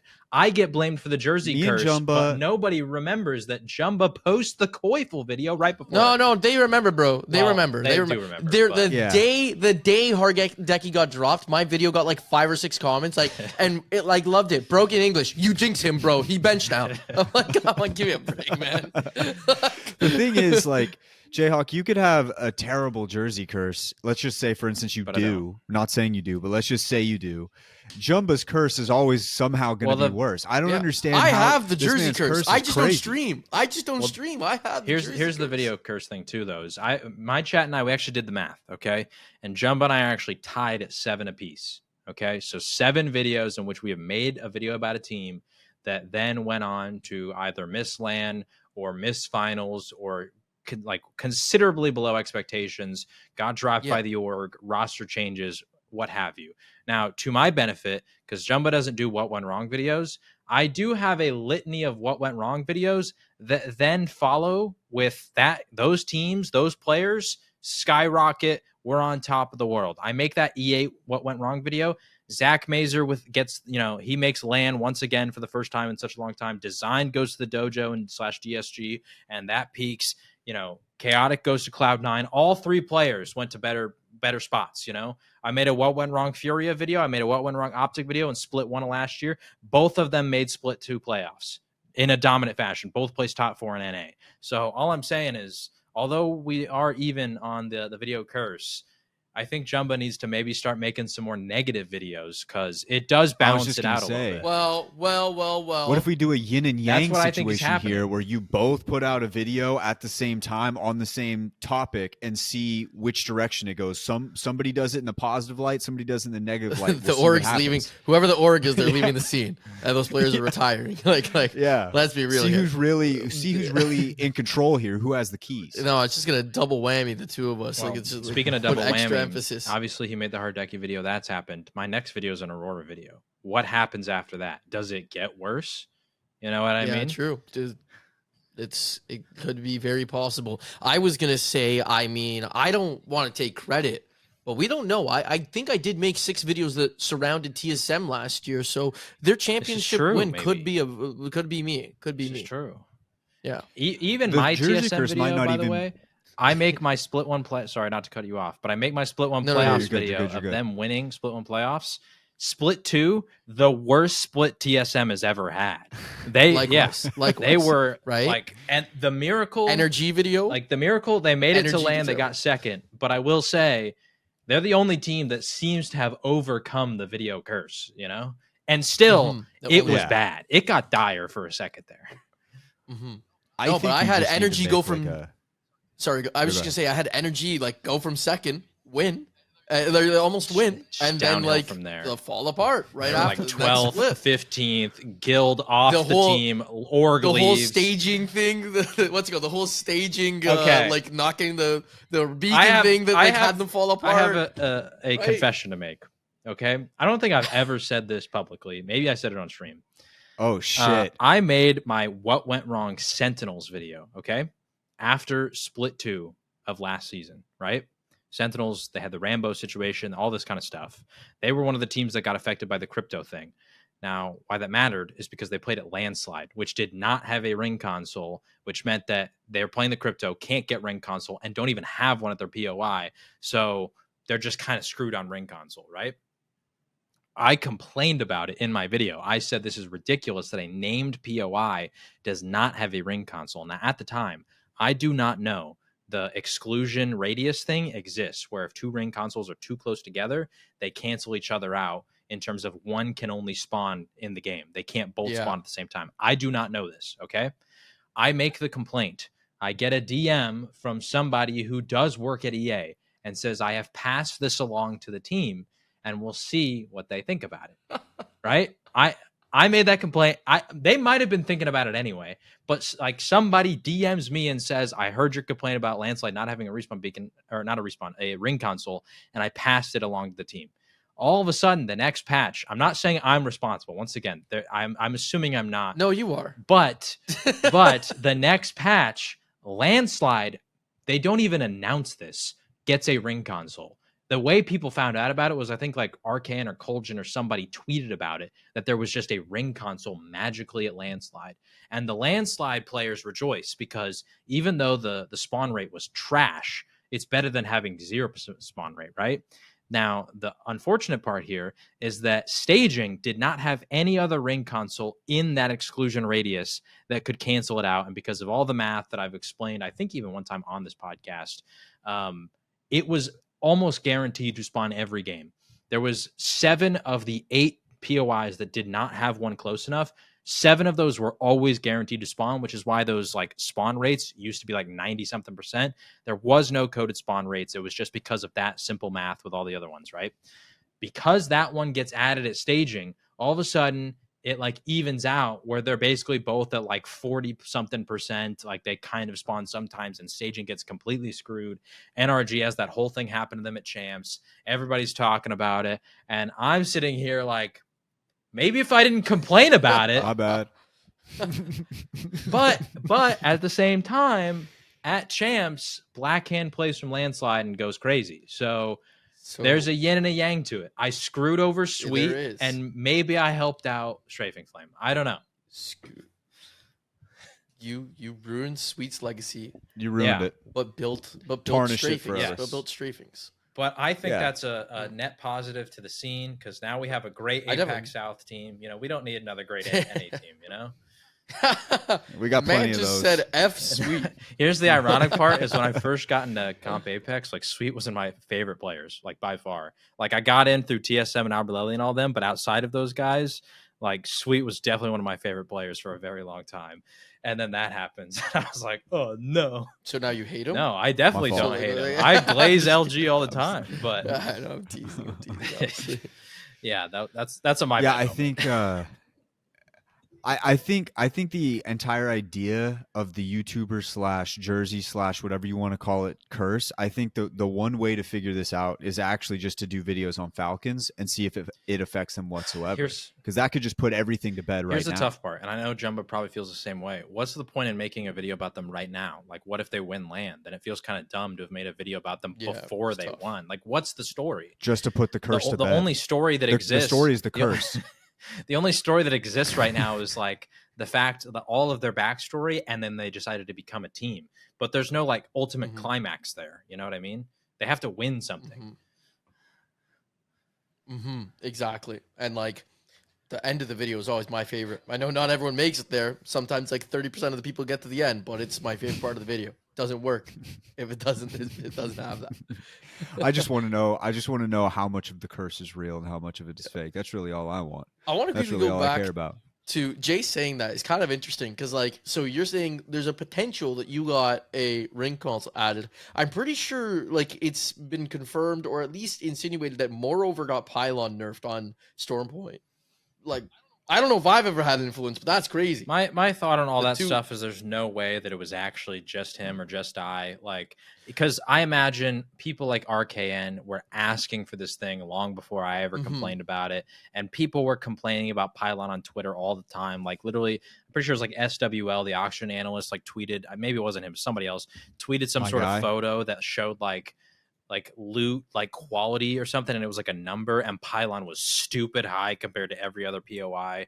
So I don't think it's ever just one person. I'm sure it maybe potentially contributes in the fact that, like I said, that guy DM'd me. I'm not saying his name because, you know, I don't want to, you know, I don't want to put anybody on blast, but he knows who he is. DM'd me and said that he was going to pass along to the team. The funny part is, after it happened, he and I DM'd and he goes, I didn't know that was a thing either. I was like, yeah, well, unfortunate. So that's so yeah. funny. So anyway, I assume that there's other people that are also asking for these same things. I'm assuming that there's also potential of just the team behind the scenes also thinking about this kind of stuff. Like they saw people talk about Pylon and were like, yeah, maybe we juiced a little too much. So because I don't want to have like the ego that says like, oh yeah, like I got a ring console added, because it's probably not realistically actually what happened. But I mean, for the story, for the narrative, I screwed over NRG. I'll take that. I'll take the weight. I'll start that propaganda. Yeah. I'll accept that one. I'll accept that one. And if I ever meet Sweet and he brings it up, I'll apologize, you know? Yeah, you owe him like I don't know, $50,000, something like that. Probably more. Probably Can't way afford more. that. I'm just giving him. I don't know if like he would have won, but like he went from I think he got like 16th, so I was like maybe he finishes top 10. Like Jay owes him Listen, like if 10, he tries to say 20 to that, I'll 50K. just quote, because I did make a whole tweet thread actually about how this ring console thing did affect them. And Sweet and a bunch of other pros responded to it. And all I'm going to do if he tries, actually, I know he wouldn't actually say that like meaningly, but I would just pull up Drop's tweet in response to my whole thread where he said, listen, man, going in, they knew that it was lower. You just got to adjust. It is what it is, you know? Yeah, he didn't. To be fair, he did not play the game like at all before that. Yeah, split. and also they were trying to play that whole Rampart comp out of the POI, despite the fact that the thing got changed, but it didn't work because they didn't have ring console anymore. So then all of a sudden they try to switch comps, and you got Guild playing Catalyst for the first time ever, and he just has no clue what he's doing, and he submitted that himself. I think the Rampart comp hurt them way more. Yeah, they're playing. Was it Rampart Loba Bang? I think something like that. All I know is Cooking. just is way too zone heavy. Yeah. Like it was just like way too zone heavy. There was no flexibility. They had to go to the north one point, like at Skyhook or something. And just got obliterated once. And you made the video about it. You made the video about that game Yeah. where like they don't get ring console. They all of a sudden think it's going up to like Lava Fisher, so they just leave the POI entirely, go to like Mirage. Their spot just gets yoinked. And like if they did have ring console, they maybe even win that game. But also at the same time, you know, maybe if they were a little more adaptable and flexible and were playing without the ring console for the split, who knows, maybe it would have been a little better. Mm-hmm. So we have another interesting thing coming up here. We've got the Esports World Cup, and a lot of the formatting is going back to the older versions of ALGS, and now we have it confirmed that there's going to be even a fan-voted map section where you can vote. I think it's between Broken Moon, Olympus, and what was the other one? Kings Kings Canyon. Canyon? Yeah. Yeah. So I just want to get your take on this whole thing. First of all, how do you feel about something like that? And then secondly, what is the map that you would like to see get in there, just based on pure speculation on how it would play out in the way that, these pros would utilize said map? So to my understanding, per minus tempo, it would only be, well, first off, there's no POI draft for EWC. So contesting is back. No POI. That'll be fun. That's kind of what I meant by the fact that like we're kind of going yeah. back to that old style. We're going to see how it really Right. stacks up against this draft. But once again, per my thing, is the way that he showed it is it said EWC finals group stage matches shall be played in the following order: Storm Point, World's Edge, viewer selection.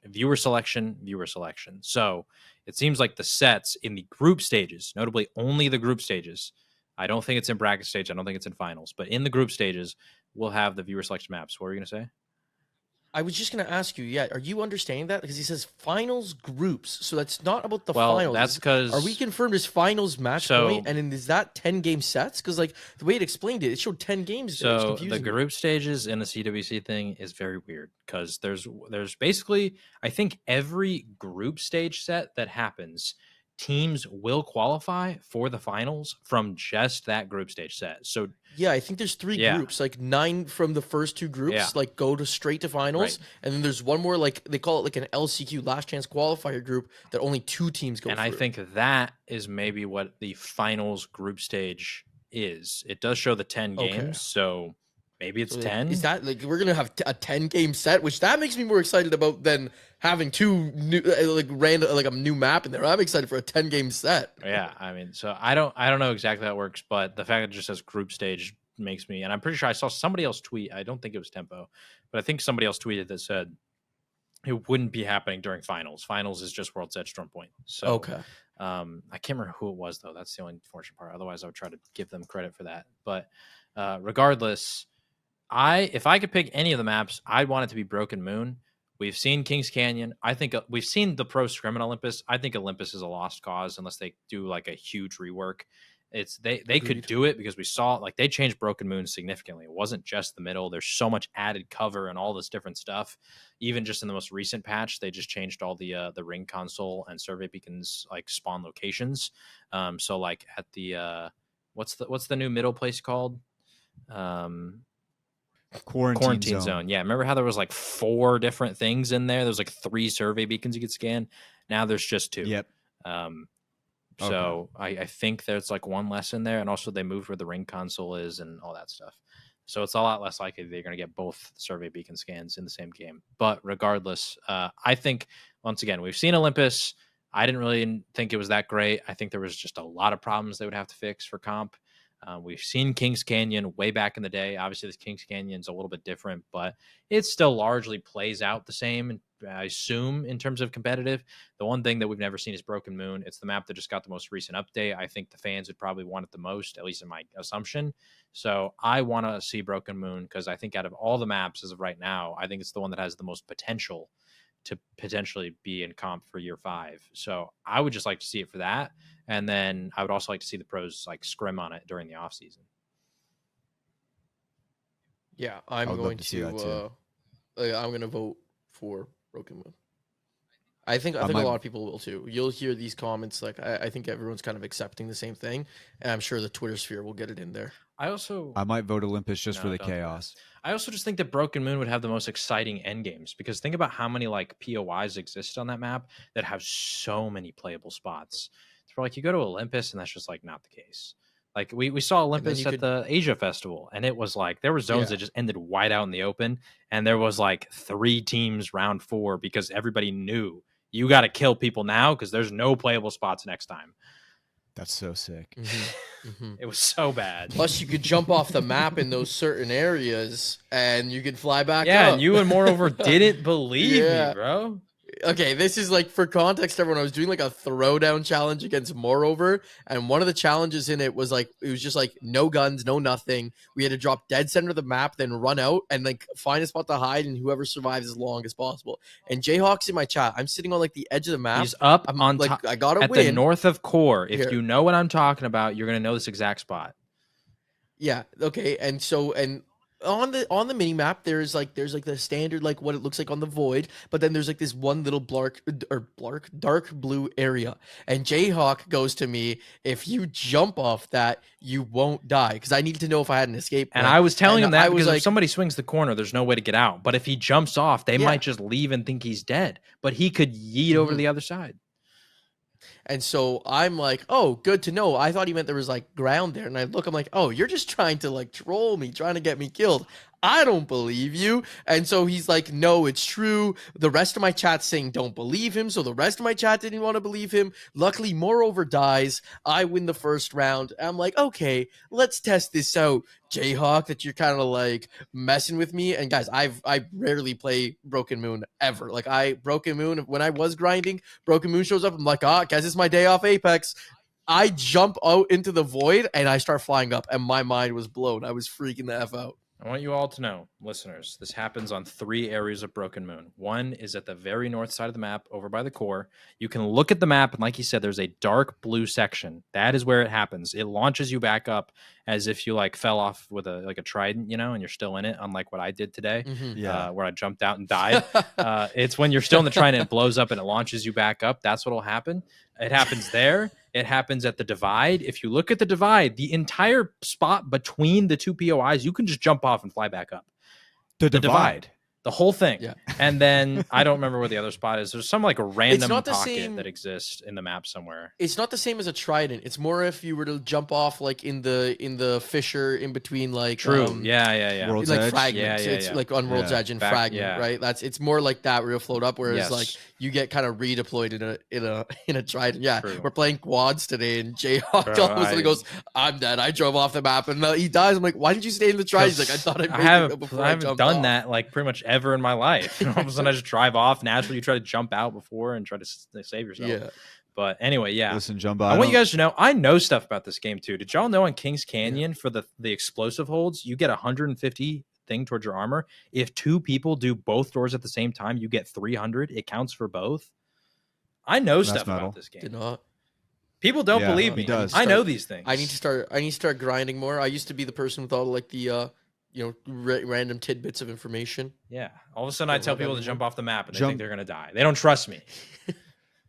Jumba, I'm not gonna lie to you though. I don't blame you because I've played with JHawk now since we've met at this last LAN, and he can get on you a little bit, and sometimes This is not comparable at all. This is no, not. no, this is definitely. I was giving him comparable. advice. Sometimes the way you For phrase you, it seems okay. It's To the audience, let me weird. set the picture here. Imagine you and here your he goes. friends play Apex for 5 years. You guys love the game. Your Uh-huh. whole friend group, you all play Apex. And one day on this podcast that you all do, shout out Grab My Banner. If you don't listen to it, go listen to it. Shout out. You all decide out. to do this sort of, it's not real betting. They're not placing real money, but a betting segment in which you will take your lifetime stats, divide it by 10, and then throughout the course of a week, you will play 10 games and you will try to either go over or under what those lines are set at, right? You bet on each But other. here's the twist. And you bet on each other. You can't bet on yourself. You take like one of your friends overs, one of your friends unders, and you try to see who does the best, right? But here's the twist. Is you do a pick ban system based on the legends you are allowed to play the entire time this is happening. So you only get 2 legends the entire time, and certain legends will be banned, okay? Now, what would be the least beneficial thing possible in that scenario is to be arguably the best of your friend group and be a literal one trick on Lifeline and Conduit, Dude. and everybody knows it. There's and then a when reason you people have mains. and then but everybody else has mains, but they'll at least try the new character when it comes out. Why you don't try even new know what legends they when I do. can just put all of my time into the same legends for 5 years? And How then about I here's the just thing. do that? And then when you come up with a fun system that completely goes against that thing that you decided to do for 5 years, you have to pick Pathfinder, and then you have this doomer mentality. The first week, Jumba, I join in like halfway through. I joined their Discord. They're playing their games, and Wyatt is down so bad. Like he was pissing me Listen. off with how like he was bitching and moaning about this kind of stuff. I was joking. No, he was like, dude, I don't was even joking. like this game. Like, why did I pick Pathfinder? Like, I'm gonna jump off a It's bridge. so crazy. You just say things in the heat of moment. That's all. It's not a big classic. deal. Yeah. Why Yeah. it's classic to the bridge, And bro. I'm sitting To here the like, bridge, bro, the reason you're in this predicament is because you don't play any other character, and then you played Pathfinder for 2 times before the draft happens, and then decided, yep, I guess I'll just pick Pathfinder. And It's fine. I got my conduit pick. he got his Conduit know, pick, didn't get the and- lifeline, so he's only got, and it was the biggest mental block I've ever seen. Pathfinder's not even hard. It Why wasn't not that- Horizon? Horizon You got couldn't take picked, I Horizon? think, by Horizon. Kyle. Okay, so Horizon it's gonna was be like- picked. Well, I could have picked Horizon. But here's the Probably, thing, I he's a think she lifeline would've got back to conduit, me. like one trick. No, I get your But I lifeline wouldn't have picked conduit her. main, but like if you're a roller player, which I know you are, like it does not take much thought process to like. That's use what I Horizon. told him. I said, listen, so Never when he's used her. saying that, It doesn't matter. You like in trouble, queue up, and just hold crouch. You're gonna C slide team, out of there. And you'll be chuck fine. ult, Like, throw it's- nade, yeah. done. Throw nades, and you can miss all Listen. that, and then you just queue up and Yeah. leave. Like that's all you do. Listen. Like So No, hold on, here's hold on. the Stay thing. alive. Hold So on, hold on, let me Jayhawk, finish real quick. So when he says that I'm like getting onto him, what he means is when we were not playing the games, when he wasn't in those 10 games where he had to play those 2 characters, I said you are not allowed to play Lifeline and Conduit because I'm trying to make him a better player so that Unfair. next time they do this, he's just trying to. he's push got you. a He's trying to wider push you. arsenal. All of a sudden, he likes Bloodhound. He can play Bloodhound, and he's a fan because Bloodhound's Bloodhound's okay. like super Bloodhound's easy. okay. You scan and you ult, and then you kill people. That's it. That's the whole thing. There's nothing to it. I'm high key sick with See, blood. now look what Also, he's if saying. you about need to Bloodhound. just drop damage, like Wraith is the play. Like, and I say that as a Wraith one trick, but like it's her small hitbox gets you a lot of leeway. Especially, you're gonna be very used to it playing Lifeline, and then the Q, bro. Like you escape. Like yeah, Here's the The thing. thing is, though, he doesn't I love play the- that very way. often. Like, he doesn't play in a way where he tries to like angles and like comes back when he is like getting risky with it. I just go shoot or I just go die. And so that's You why know, I've told him it's- like play other characters, make the arsenal bigger so you're not so bogged down. I played Gibby with you guys the First other of day. all, I I- never played Gibby, and did we not kill it? Did we not kill it? we You did guys good. you and Kyle hit okay, all yeah. the overs after I all mean, I of was you. going crazy. All of you said Kyle going would hit nuts. all the unders, and I went into that week saying he's going to hit all the overs. What did he do? He hit all the overs. First of all, I'd like to say try. that- Get in there. Get in when they're playing yeah, these first 10 of all, I'd games. love Also, to say I that, told him that this I told him- segment sounds really, really fun and it sounds great to listen to, and people should definitely go listen to should. it. Yeah. So that's great. I love the way they take. Jayhawk I want the formatted listeners that. to know they But- take this so seriously. It's actually entertaining because when they have a bad week Yeah, on their we picks get or pissed. their performance, it's like the end of the world, which makes you emotionally. Well, you got to invested. understand. Yeah, like you got to understand. We've been friends for 15 years, so it's like it's not just like if me and you played and we did this thing and I did bad and you did good, and you're like, "Hey, you suck." I'd be like, "Yeah, I did not play well. But like when you've been friends with somebody for 15 years, there's all this baggage that's behind you. So they're not just saying you suck. You're thinking of every situation in your head over the last 15 years where you got mad at them, and then it just makes And you I know mad, and you you were, go back and because that forth. first week, all you kept saying was Yeah. Brian is going to destroy me.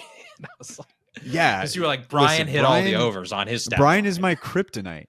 Brian is my kryptonite. If Kyle's like, bro, you suck, I'm like, Kyle, you suck. I don't care. But Brian just knows how to press my buttons. Like he just I've known him the longest out of everybody. I've known him since like 4th grade. All the other guys I met in like 7th grade or whatever. I mean, He can get in my head, dude. So that was the tough part. But I bounced back, you know? respectfully, I saw the lines. Connor showed me the Not that lines. high. And then I calculated my lines, and I have better like higher lines, Same. harder Same. numbers. I gotta go Okay, for all hold of them. on. So you guys We're- all we're suck. That's what I'm saying. You guys all We're not suck. trying to listen. We were never trying to be great here. Our entire point of this segment wasn't to be like, "Hey, we're good players." Listen, if you listen to the Grab My Banner podcast, you better know that we're not good players. Okay, that's pretty This is true. self-explanatory. Jumba, From I don't our know if gun you knew, ranking they list. in the gun ranking list, they ranked the Sentinel 26th out of every single gun that exists It in the was game. cumulative. It was okay? cumulative. It wasn't just all but of us put it there. Brian ranking it low is not the only reason that thing was at 26. You have 5 Brian people also had ranking. the Havoc at like 21. Wait, was it really Yeah, but 21? you know I what? thought it was like 4. It's low. It's low, I guess, when you can't hit your shots with it. So what can you? Yeah, do? but they Yeah. had the wing. Brian had the wingman ranked number 1. You got to hit your shots with that thing too. Like, what are we talking about? Yeah, but it's easier to hit wingman. Yeah, shots but than to hit Sentinel. 4 wingman shots is the equivalent of hitting 1 charge senti shot. You got to hit 1, and you're shooting from I would put so this- much further away. You're not at risk what of if you dying. miss, though? What if you I miss? put They're Senti up halfway higher across just the map. 'cause- I'd put Senti up higher just because it's way more fun. Also, even apart from the Yeah. wingman thing, they had like the Kraber like 7th, which is like fine. I think the Kraber should be a little higher. But if you have the Kraber that high, it's literally a mini Kraber. It should be like a couple Yeah. spots Yeah, but it's behind red. the Kraber. It glows Yeah, in and that's red. why it's So, higher than the Sentinel Sentinel, doesn't. but also the Sentinel, should be up there. It shouldn't be 26. See, when you enter the Grab My Banner arena, you have to understand that you had that kind of stuff every- matters to us. If it glows in red, we're like, Every oh, shit, single must be bad. sniper Must and be really marksman good. rifle was ahead of the Sentinel except for the charge rifle. Knife? Where are you putting the knife? Where are you putting the knife? They didn't rank the knife. The knife? Yeah, Yeah, if you from had the to rank gun the run. knife, though, where are you putting it? Yeah, we didn't They rank probably the would knife. have. Just They get- probably just would have put put it- it bottom. Put it on like a because, tier list of like S through S. like through half F. of them are Where you controller putting it? players, and you get no aim assist on that thing, so they probably put it at the bottom. Yeah, I It's know, kind of right? hard to hit. I don't That's know the why. thing. I actually hate it too because like controller, I can't stand it. Yeah, so JHawk, he can be a little pushy when you're playing things. Apex. I Two understand, things. Two Jumba. things. I know what you're. Yeah. No, I played with Jay today and he was fine. Moreover was grilling me, but Jay Moreover- was Moreover fine. kept Maybe that's trying to because I was grill us. putting up the yeah. Maybe that's because I was putting me and Jay were putting up the best damage numbers all day. Yeah, Moore was trying to grill us. I almost started to feel bad for Dia because Dia was just sitting there listening to us bicker about it. 2 things though. The other thing I'll say, I oh, do go ahead. think, if you ever want to have a celebrity guest segment where somebody pops in and does a line, I already said I'm down. Jumba just said this sounds interesting. He'd want to do it. All I'm saying. No, Brian. I had a call with Brian today. He's making the whiteboard for next season's draft, and he said, "Should I put a 6th spot on there?" And I said, "Yes," because Jumba and JHawk want to join at some point. So put the 6th spot on there, and we can have like a rotation. We could even And I we could think even that would draft, be- and he gets 1 legend, I get 1 legend, and we can alternate weeks or something. and you just alternate Yeah. weeks. Yeah. Or we could do it at Yeah, the same no, time. I'm down with All I'm that. saying is there's that. And then the other thing I'm a pushy person. Let the record show that these guys have the most copium I've ever heard around the maps that they choose to start their games on. Listen, They Jumba. you don't understand how to Jumba, form hold on, narratives hold on, for this show, JHawk. They have been the biggest Broken Moon haters ever, which I get. I thought it was the worst map before the update too. Me too. Now they will not play any other map for their games. Any other one. The other night, I'm playing with Wyatt and Kyle. This is the night where they crushed their overs, both of them, destroyed it. Like we went ham. Okay, we're playing Kings Canyon, and I forced Wyatt to start his games on Kings Canyon. The best 3 games we had all night were the Kings Canyon games. But we played the majority on Broken Moon. Yeah, and yet you your gotta line say, is like 5.5k damage. You had like 3.5k damage through the first 3 games on Kings Canyon. Yeah, I was shitting. I think that's just my pure skill. But Before you have to that, you remember were crying. that we're starting my games to Broken Moon. I didn't want to, and then you started And then look resorting what to name happens. calling, and then I And was look what- forced. I did name call. forced into I'm not playing gonna my repeat what I game. said. I did name. I had to And do look it what at that happened. point. Look what happened. I'm trying to help you grow. I'm trying to Listen. help you grow as a player. Listen, I'm like a coach. you You gotta know? Sometimes you understand, gotta cuss the players on out. that show. On that show, you have to resort to forming narratives, especially when you do bad. Like when that first week when I sucked, I was like, okay, I got to find some sort of narrative here. And we had like 3 games left. I was like, okay, the only way I can come back from this against Brian is we need to win one of these games, which we did. So then when Brian was coming at my ass, I was just like, Brian, you can't win games like I can win games. Like, yeah, but you have try to form narratives on preemptively this come up thing. with them. You literally going to those Kings Canyon games said, at least now I have an excuse. That's insane. You have to. We dominated No, on Kings you Canyon. don't understand. Oh, are you talking about this I'm week? talking about the week where you, me, and Kyle we played, and you guys crushed your overs on the Kings Canyon. Oh, so yeah, last week. Yeah, Before no, I the was Kings talking about Canyon the very games. first week where I was like, I got to find some I know you narrative were. to I know make you this were. not But look you as keep bad trying as to it do is. this, where you try to build this narrative of like Kings Canyon's the reason I did bad, Pathfinder's the reason. No, it's because of you. You suck. It's I not the don't know. map. It's you. I don't know. We'll see. We'll see. We'll have to get you on there. You know, you've been in the war room now. We still got to get Jumba One in the for war one, room ladies and gentlemen. Jumba hasn't been Won my there only yet. draft. Mhm. Backed it up. I don't know. You voted for yourself. Remove You the voted for vote, yourself, 1 by so that 10 doesn't count. votes, and you haven't listened to my voicemail yet. You're going to But- listen to it tomorrow, and everything you said on that pod has been absolutely dismantled. And I think the audience is going to be a little upset with you after they listen to my voicemail. Just saying. I don't know. The audience loves us. So Not we'll after have you to call see. them idiots. We'll have Not to after you see. call them idiots, apparently. Wait, what? Listen to the When did I voicemail. say Listen that? to the voicemail. That's all I'm saying. See, now you're drumming up narratives. See, I'm good drumming at up this. narratives. See, You're the good one at that this. said the only reason they voted for me was because they saw that I had the most votes at the time. Are you implying they can't make their own It decisions was for title. themselves? You and Dallin Are were you tied implying 11-11. they can't and view then the you drafts? voted for yourself to go So you're up. implying that they cannot look at the drafts objectively and come to their own opinions. That's what you're saying. Just so we're all clear. Maybe. So you're I don't calling your know. audience Maybe a it's the bunch big of news idiots. media. Maybe You're it's calling not your me. bunch of audience. You know, all Maybe it's idiots. not me. It could I be just the want to media. say one thing for the viewers. I feel like every time you hear JHawk and Wyatt talk, these guys are like at each other constantly. I haven't been Who, there us? because the two of you, No. you're always like going at each other, but like I'm not there because of the fact that like I'm asleep finally, but I know that these guys will chat. It's like 5 a.m. for Jay, and I know that they're getting in their feels. They love each other. Well, I think as much as listen, we're at the end of this interview right now. If people are still sticking around, these are the true fans of the Apex the podcast, and we have gotten a lot of people wanting to talk about this.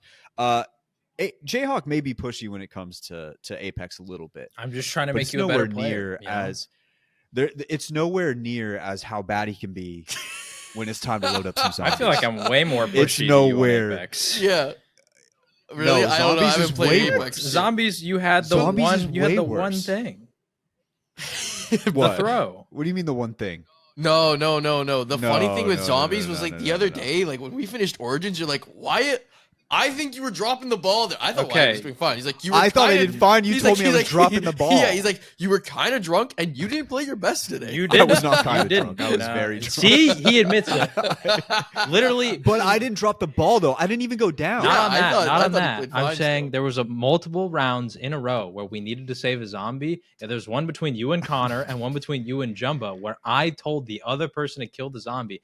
And admittedly, on the Listen, Jumbo one, Things, I just said comms get cloudy. on the Jumbo one, I just said go ahead and kill it. But I thought that was obvious to Jumba because he and I were talking about his zombie, and then I said go ahead and kill it, and you kill yours, and then we go. what just I was happened? like 6 twisted T's deep. I Like, know. what- So what you're do saying you I was want right. from You're me? saying that I was right because normally you No, you don't play well, like that. You're a little more vocal the other No, night. I I'm think just it's saying like- the comms were a little cloudy. is all I'm saying.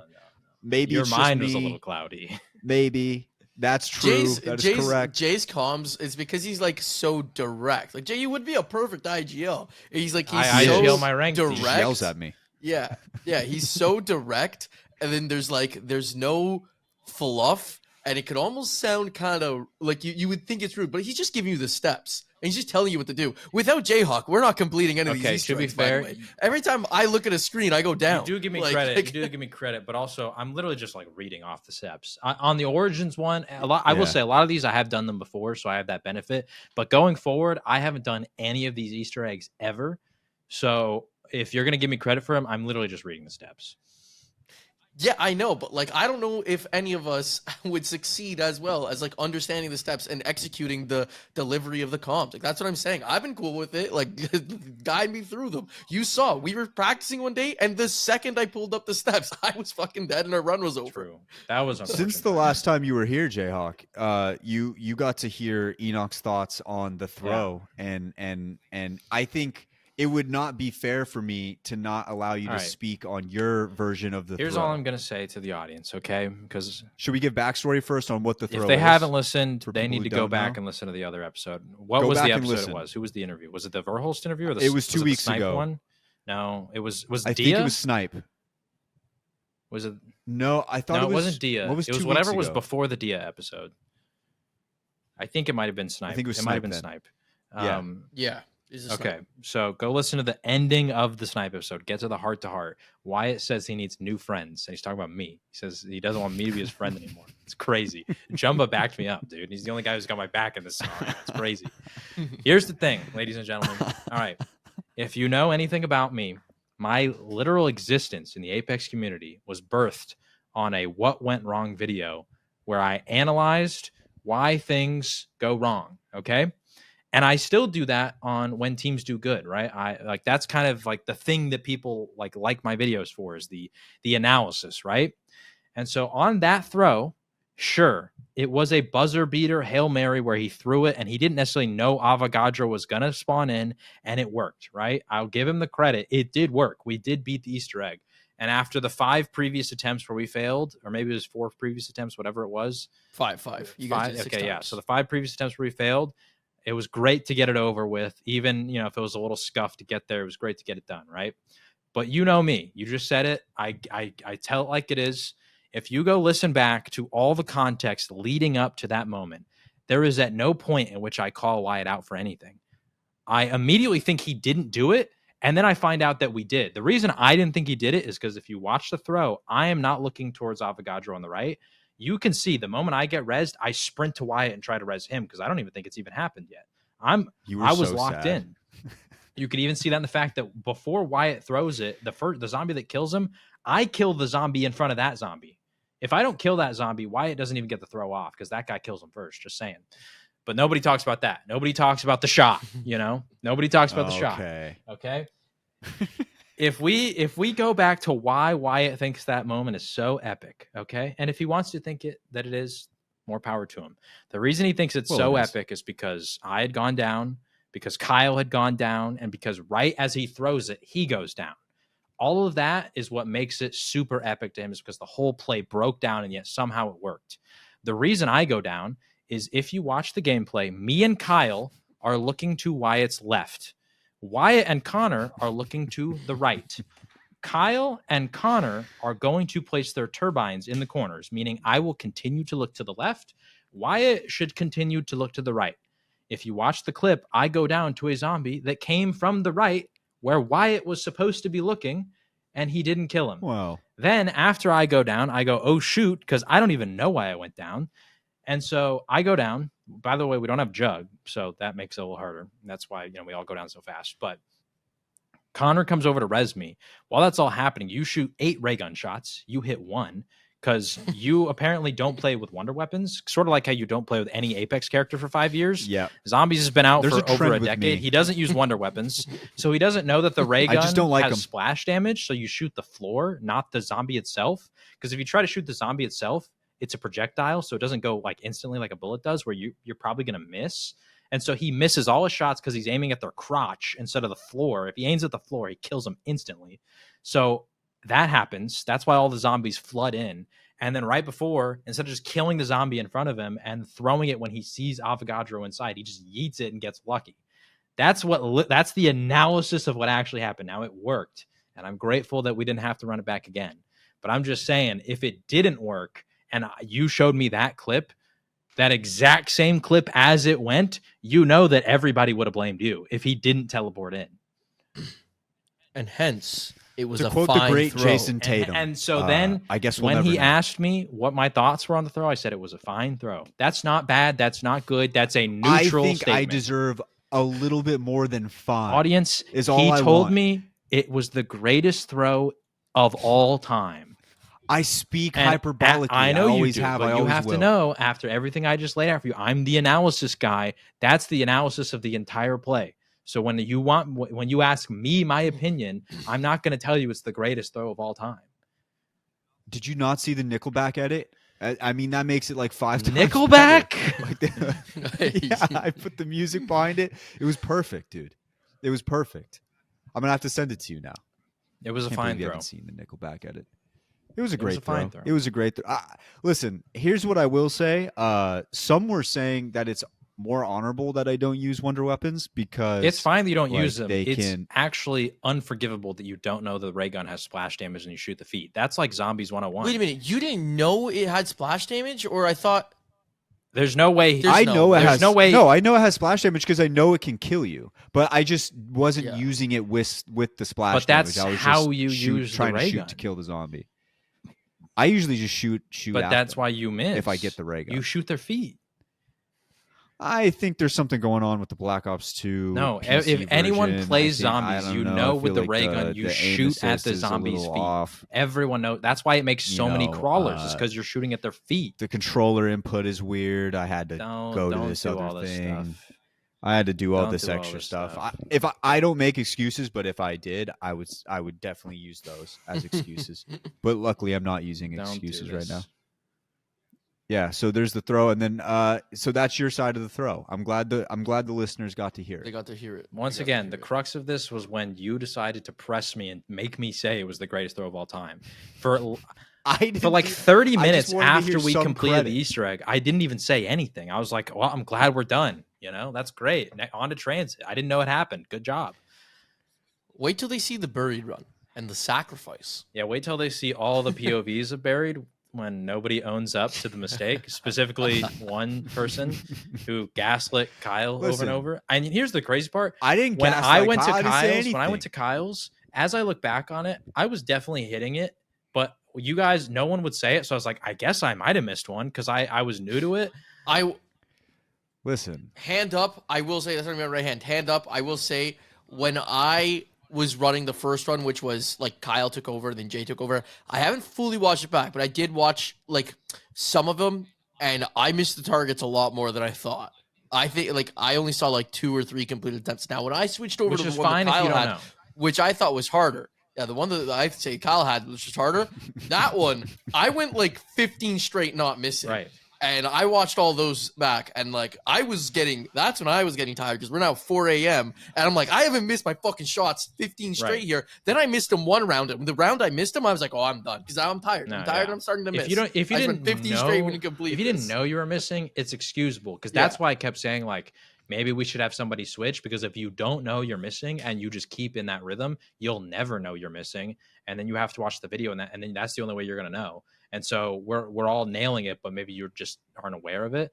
But there were definitely times Wyatt admitted it to me the night y'all leave the Discord call, and he goes, I was like, were you always hitting it every time? Because I knew in the saloon it was so easy. Like there was no way I watched the video 10 times. I wasn't missing a single one. I'm sure Kyle had the same experience when he got in there. But you literally admitted to me like, oh no, there was definitely times I missed and I just didn't own up to it.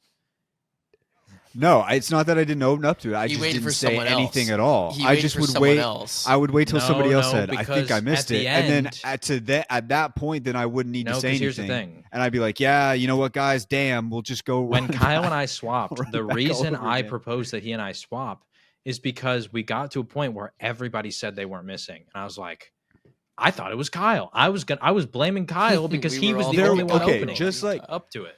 Just like Jumba said, though, that there were times where I thought I hit every one, and then Right. afterwards, when I rewatched the video, on the bottom floor window to the left hand side, there was one where I literally you can't Yours see the was target hard. at Yours all. was hard. I turned the brightness up all the way, and I still Yours couldn't was see hard. it. Yeah, It's just the After I fact. watched that video, then I realized I was like, okay, I think I missed a lot more than I thought Yours I was did. hard. It was just the fact that immediately before we even watched the VOD, you were like, oh, yeah, no, there was definitely times I just did not own up to it. I was like, are you kidding me? Like, Yeah. What are you talking about? Yeah. We were blaming And then I Kyle the also whole had to time. drop. Poor Kyle. Poor Kyle. I want to Kyle's- see Kyle's Kyle's POV. sucking I bet this it like game. sometimes Kyle was Yeah. like, I thought I got it, and I bet he did. And we were like, damn it, Kyle. there's so many games where Kyle's like, maybe I'm just not maybe I'm just not a gamer Yeah. anymore. Poor I just Kyle. don't have it in. I It's can't just get me mad at not Kyle saying though. anything. Like I can't get mad at Kyle. And then when I was switched over to his, I was like, no, this is a hard one. Like I can see It was why. hard. Like if I didn't have, I was using M&K. If I didn't use M&K to like do that stage, I would have not been able to hit those shots. Yeah. Yeah. So hand up. I had the drop as well. I also had the punch. Gotta bring so backpack I five. had both of those. That's that story will have to is very in depth. The content Yeah. will come one day. The VODs will get released. The VODs Listen. will get released. People will see. To be fair, I also did tweet the drop the next day. I tweeted out. It's I true, tweeted but it I out think myself. with the added context of the full final like hour and a half of listening to you curse Arthur over and over and over again when it was your fault twice, he did not deserve that Yeah. verbal abuse. I was mad at Arthur before that. I know, though, or but what the I call moment him that you Cletus. screw up, you can't blame him anymore. No, I can't. I have to apologize to him. But yeah. So that's our zombies content so far. Already a lot of high tier moments that we've had throughout this run already, and we haven't even started Black Ops 3 yet. We still have to run through Black Ops 3 and Black Ops 4 and potentially Oh, I gotta get that. what's it called? Cold War. We got Cold War as well. Jay, I found out the Easter egg for classified on Black Ops 4. You literally have to get to round 150. Yeah, I know. I don't not know how we're that. doing that not one. that one. That's for Cold War. You have No, to do it's it. for Black Ops. No, 4. for Black Ops 4. It's the 5 It's considered redone like the hardest map. Easter egg ever, just because you have to sink like however many Oh. hours to get around 150. We're not doing that one. Yeah. Well, That's crazy. You can content. do it. I'm not going 150, dog. Let's do it. Wyatt, we'll do that one. Yeah, we'll we'll do You play it. like We'll do 3-4 We'll do hours it. and you get to like round 35. Like there's no way we're going to 150. To 35, you think? Because to be fair, like I feel like we're always doing all these like setups on these maps where we're spending like if we literally half just an had to hour get a in high round three. round. Yeah, like what if we just had to get to a high round? 5 is a hard map though. It's If it's the same as like it's- OG 5, It's a little or is it expanded, but easier? it's still difficult. It has some other rooms, but that it you doesn't can- have great 5 to training train in. spots. Like it's not the best. The 5 high round map in the past that was to use traps. You can But still I use don't the know. exact same trap, but it's like to get to around 150 is ridiculous. That's No, insane for sure. because a certain number of zombies Hmm. spawn in and can die to the trap, and like we're not doing that. We could No, my we highest could round ever save was like that 54. for we could save that for like the final No. the final piece of the puzzle. No, because once again, that's not going to be something we do in one night. You realize that, right? Have you watched those I'm videos fine. of those guys who get like the high rounds and they have the timer? It'll be like round 120 and it says like 90 hours because the rounds take No, so I don't long. think it'll be 100 that much. The rounds take Oh yeah, he's so right. long. He is right. He is right. We would not. That one would not be possible to do because like, how did you pause a game as a quad? Like you can't. We would have I to think- get Cletus over Doesn't from Black Barry, Ops 4 have him a hold group crawler. pause? I think if can't everybody shoot him. pauses, it pauses. I could be Oh, wrong. is it? Does it? I don't know. I've never. I don't know if it's actually 90 hours, but you know, like it's a long time.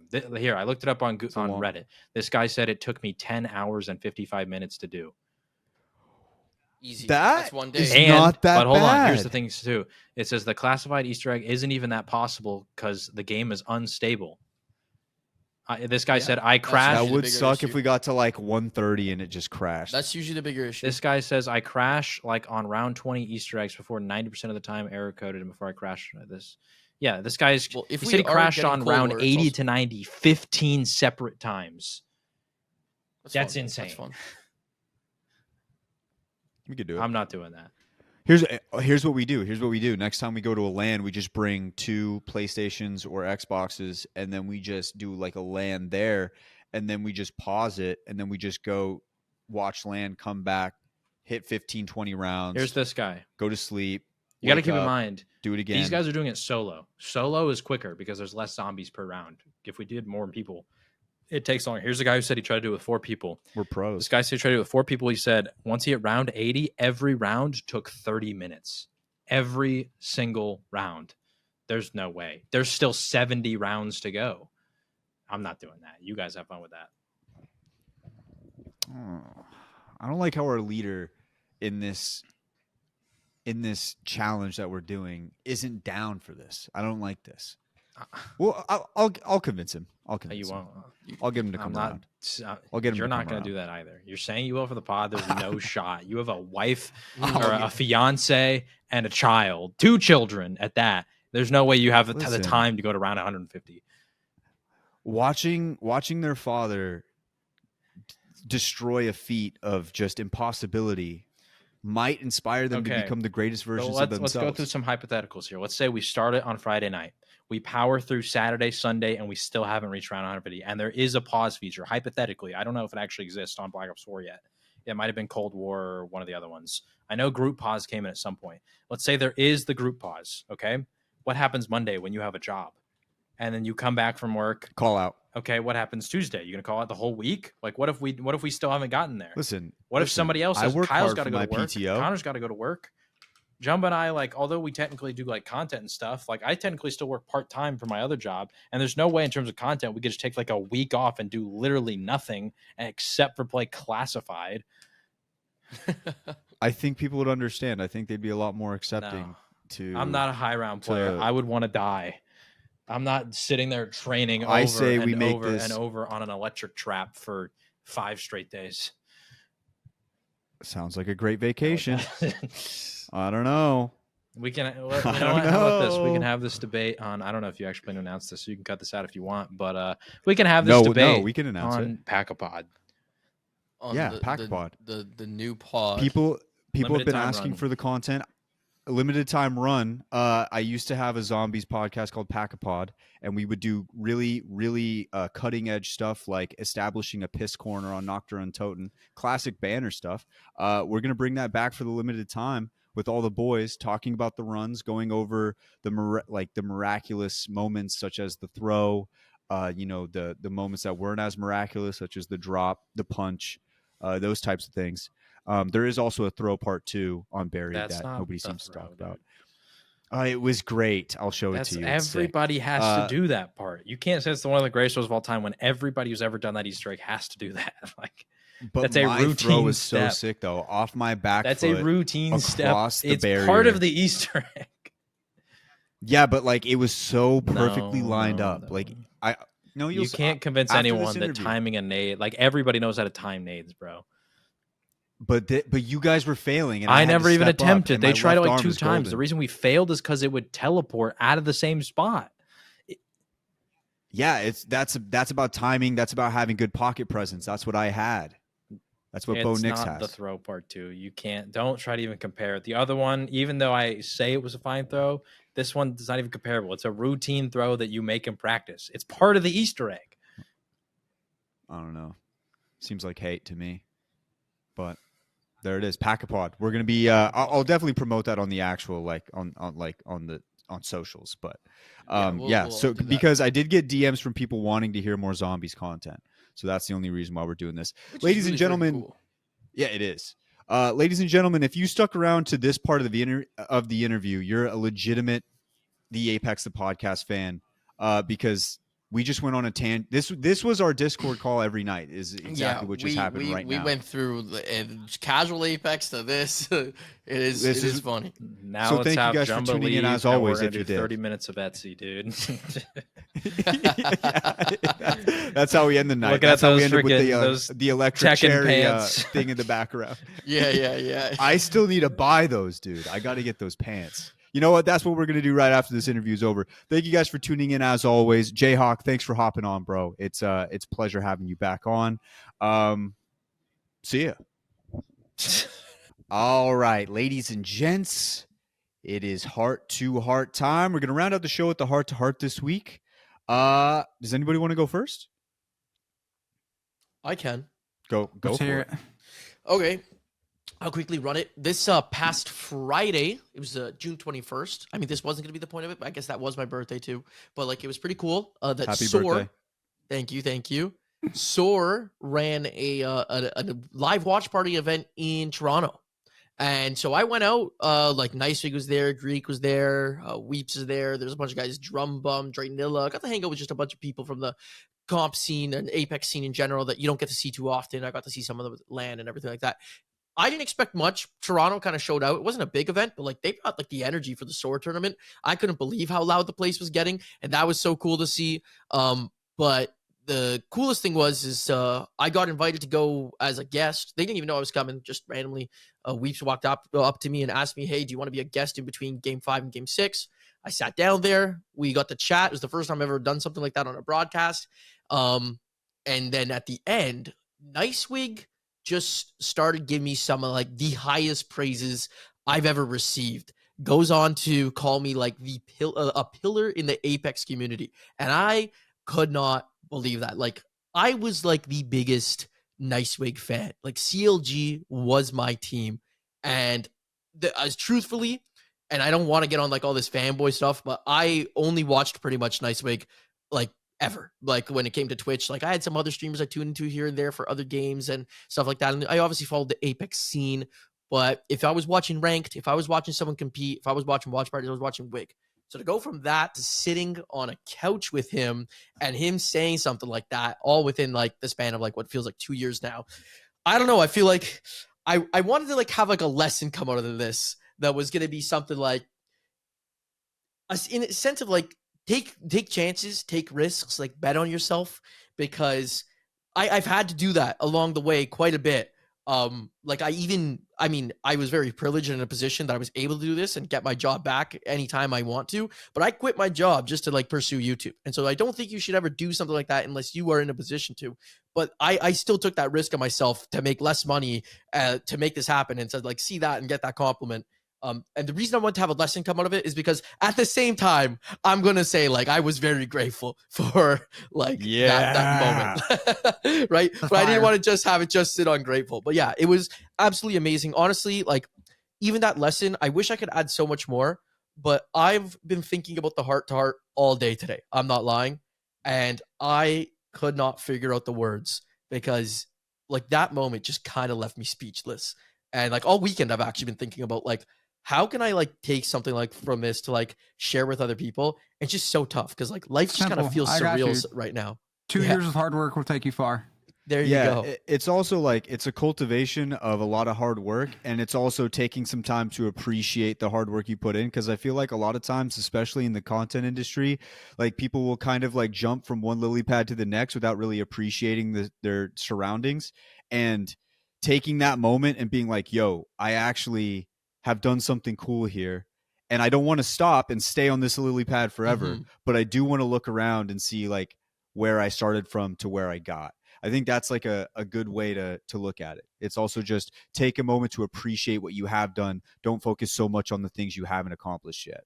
And the other thing is like, I guess like in that all, like if you're going to like, whatever you're doing, you also have to make sure to love it. Like love it. And the reason I say this is like getting that praise is amazing, but it's not something I ever expected and nor like needed to happen. Right. Like people don't see the 16-hour days I work sometimes. They don't see the 3 a.m. nights or like the times I cancel like plans with friends to continue working on this stuff. And like that, I'm only saying it now like to let people know like that's what this takes sometimes. And I was okay with it. I was okay with making all those decisions because I loved it. Right. And I'm not asking for like the pat on the back to like have that like, but like, you know, like it was another thing that Nicewig even mentioned. He's like, you guys don't see it, but he's working 24/7. And like to have that recognition by someone who's just like, probably in my opinion, the most influential person right now for comp Apex was just absolutely insane. Yeah. That's fire. That's awesome. Meet your heroes, kids. Sometimes they're pretty cool. Yeah. E, do you want me to go or do you want to go? You got it. Okay. My heart to heart this week. Dude, we talk a lot about successes here. I just had a massive failure before the show started. It was just a test. Enoch told me it was just a test, and I failed that test so hard, dude. It happens. I got pissed. I failed my test every day. I'd be failing. I'd be tripping, bro. I had some Loba, like literally game 2, 98 and 98 me in zone while I'm trying to loot my box with a charge rifle. I about lost it. You were just having you had your test. And it happens. I had my test. I'm going through a test right now. Jumba's going through a test. His camera just crashed.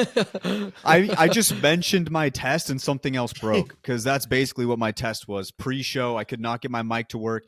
Then I couldn't find the equipment to get my second mic going, my old mic, the handheld one that I'm using here. It was just all bad. Jumba's back. Yeah, it was just terrible. So I had a test for anybody. I failed Since it. you guys didn't hear it, that was mad funny.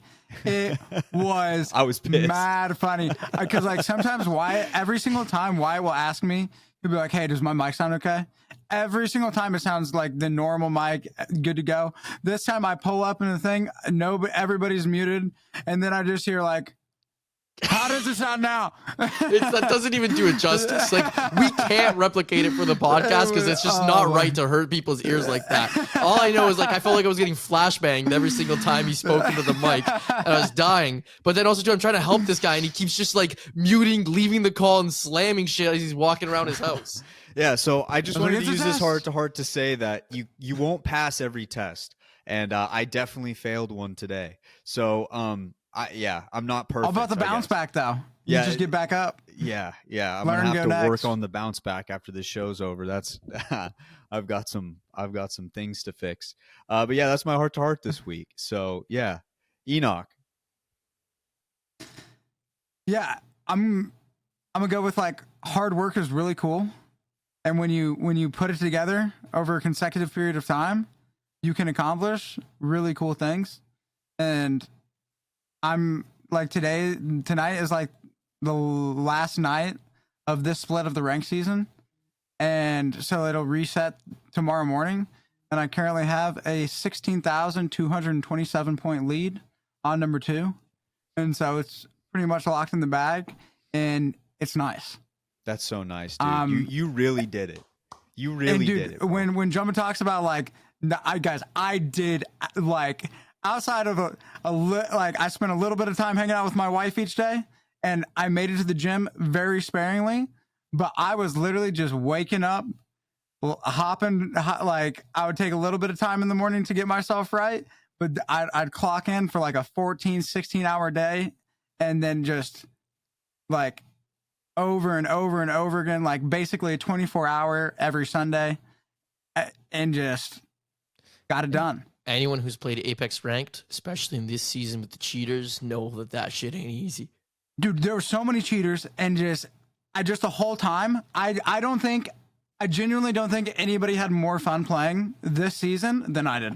I That's just don't think probably- it's true. Like, I had the most fun out of anybody, and I think it was a very large contributor to my number 1, because like during the number 1 grind, a lot of people like it's really hard on your body because you're just playing just repetitively day after day after day after day after day.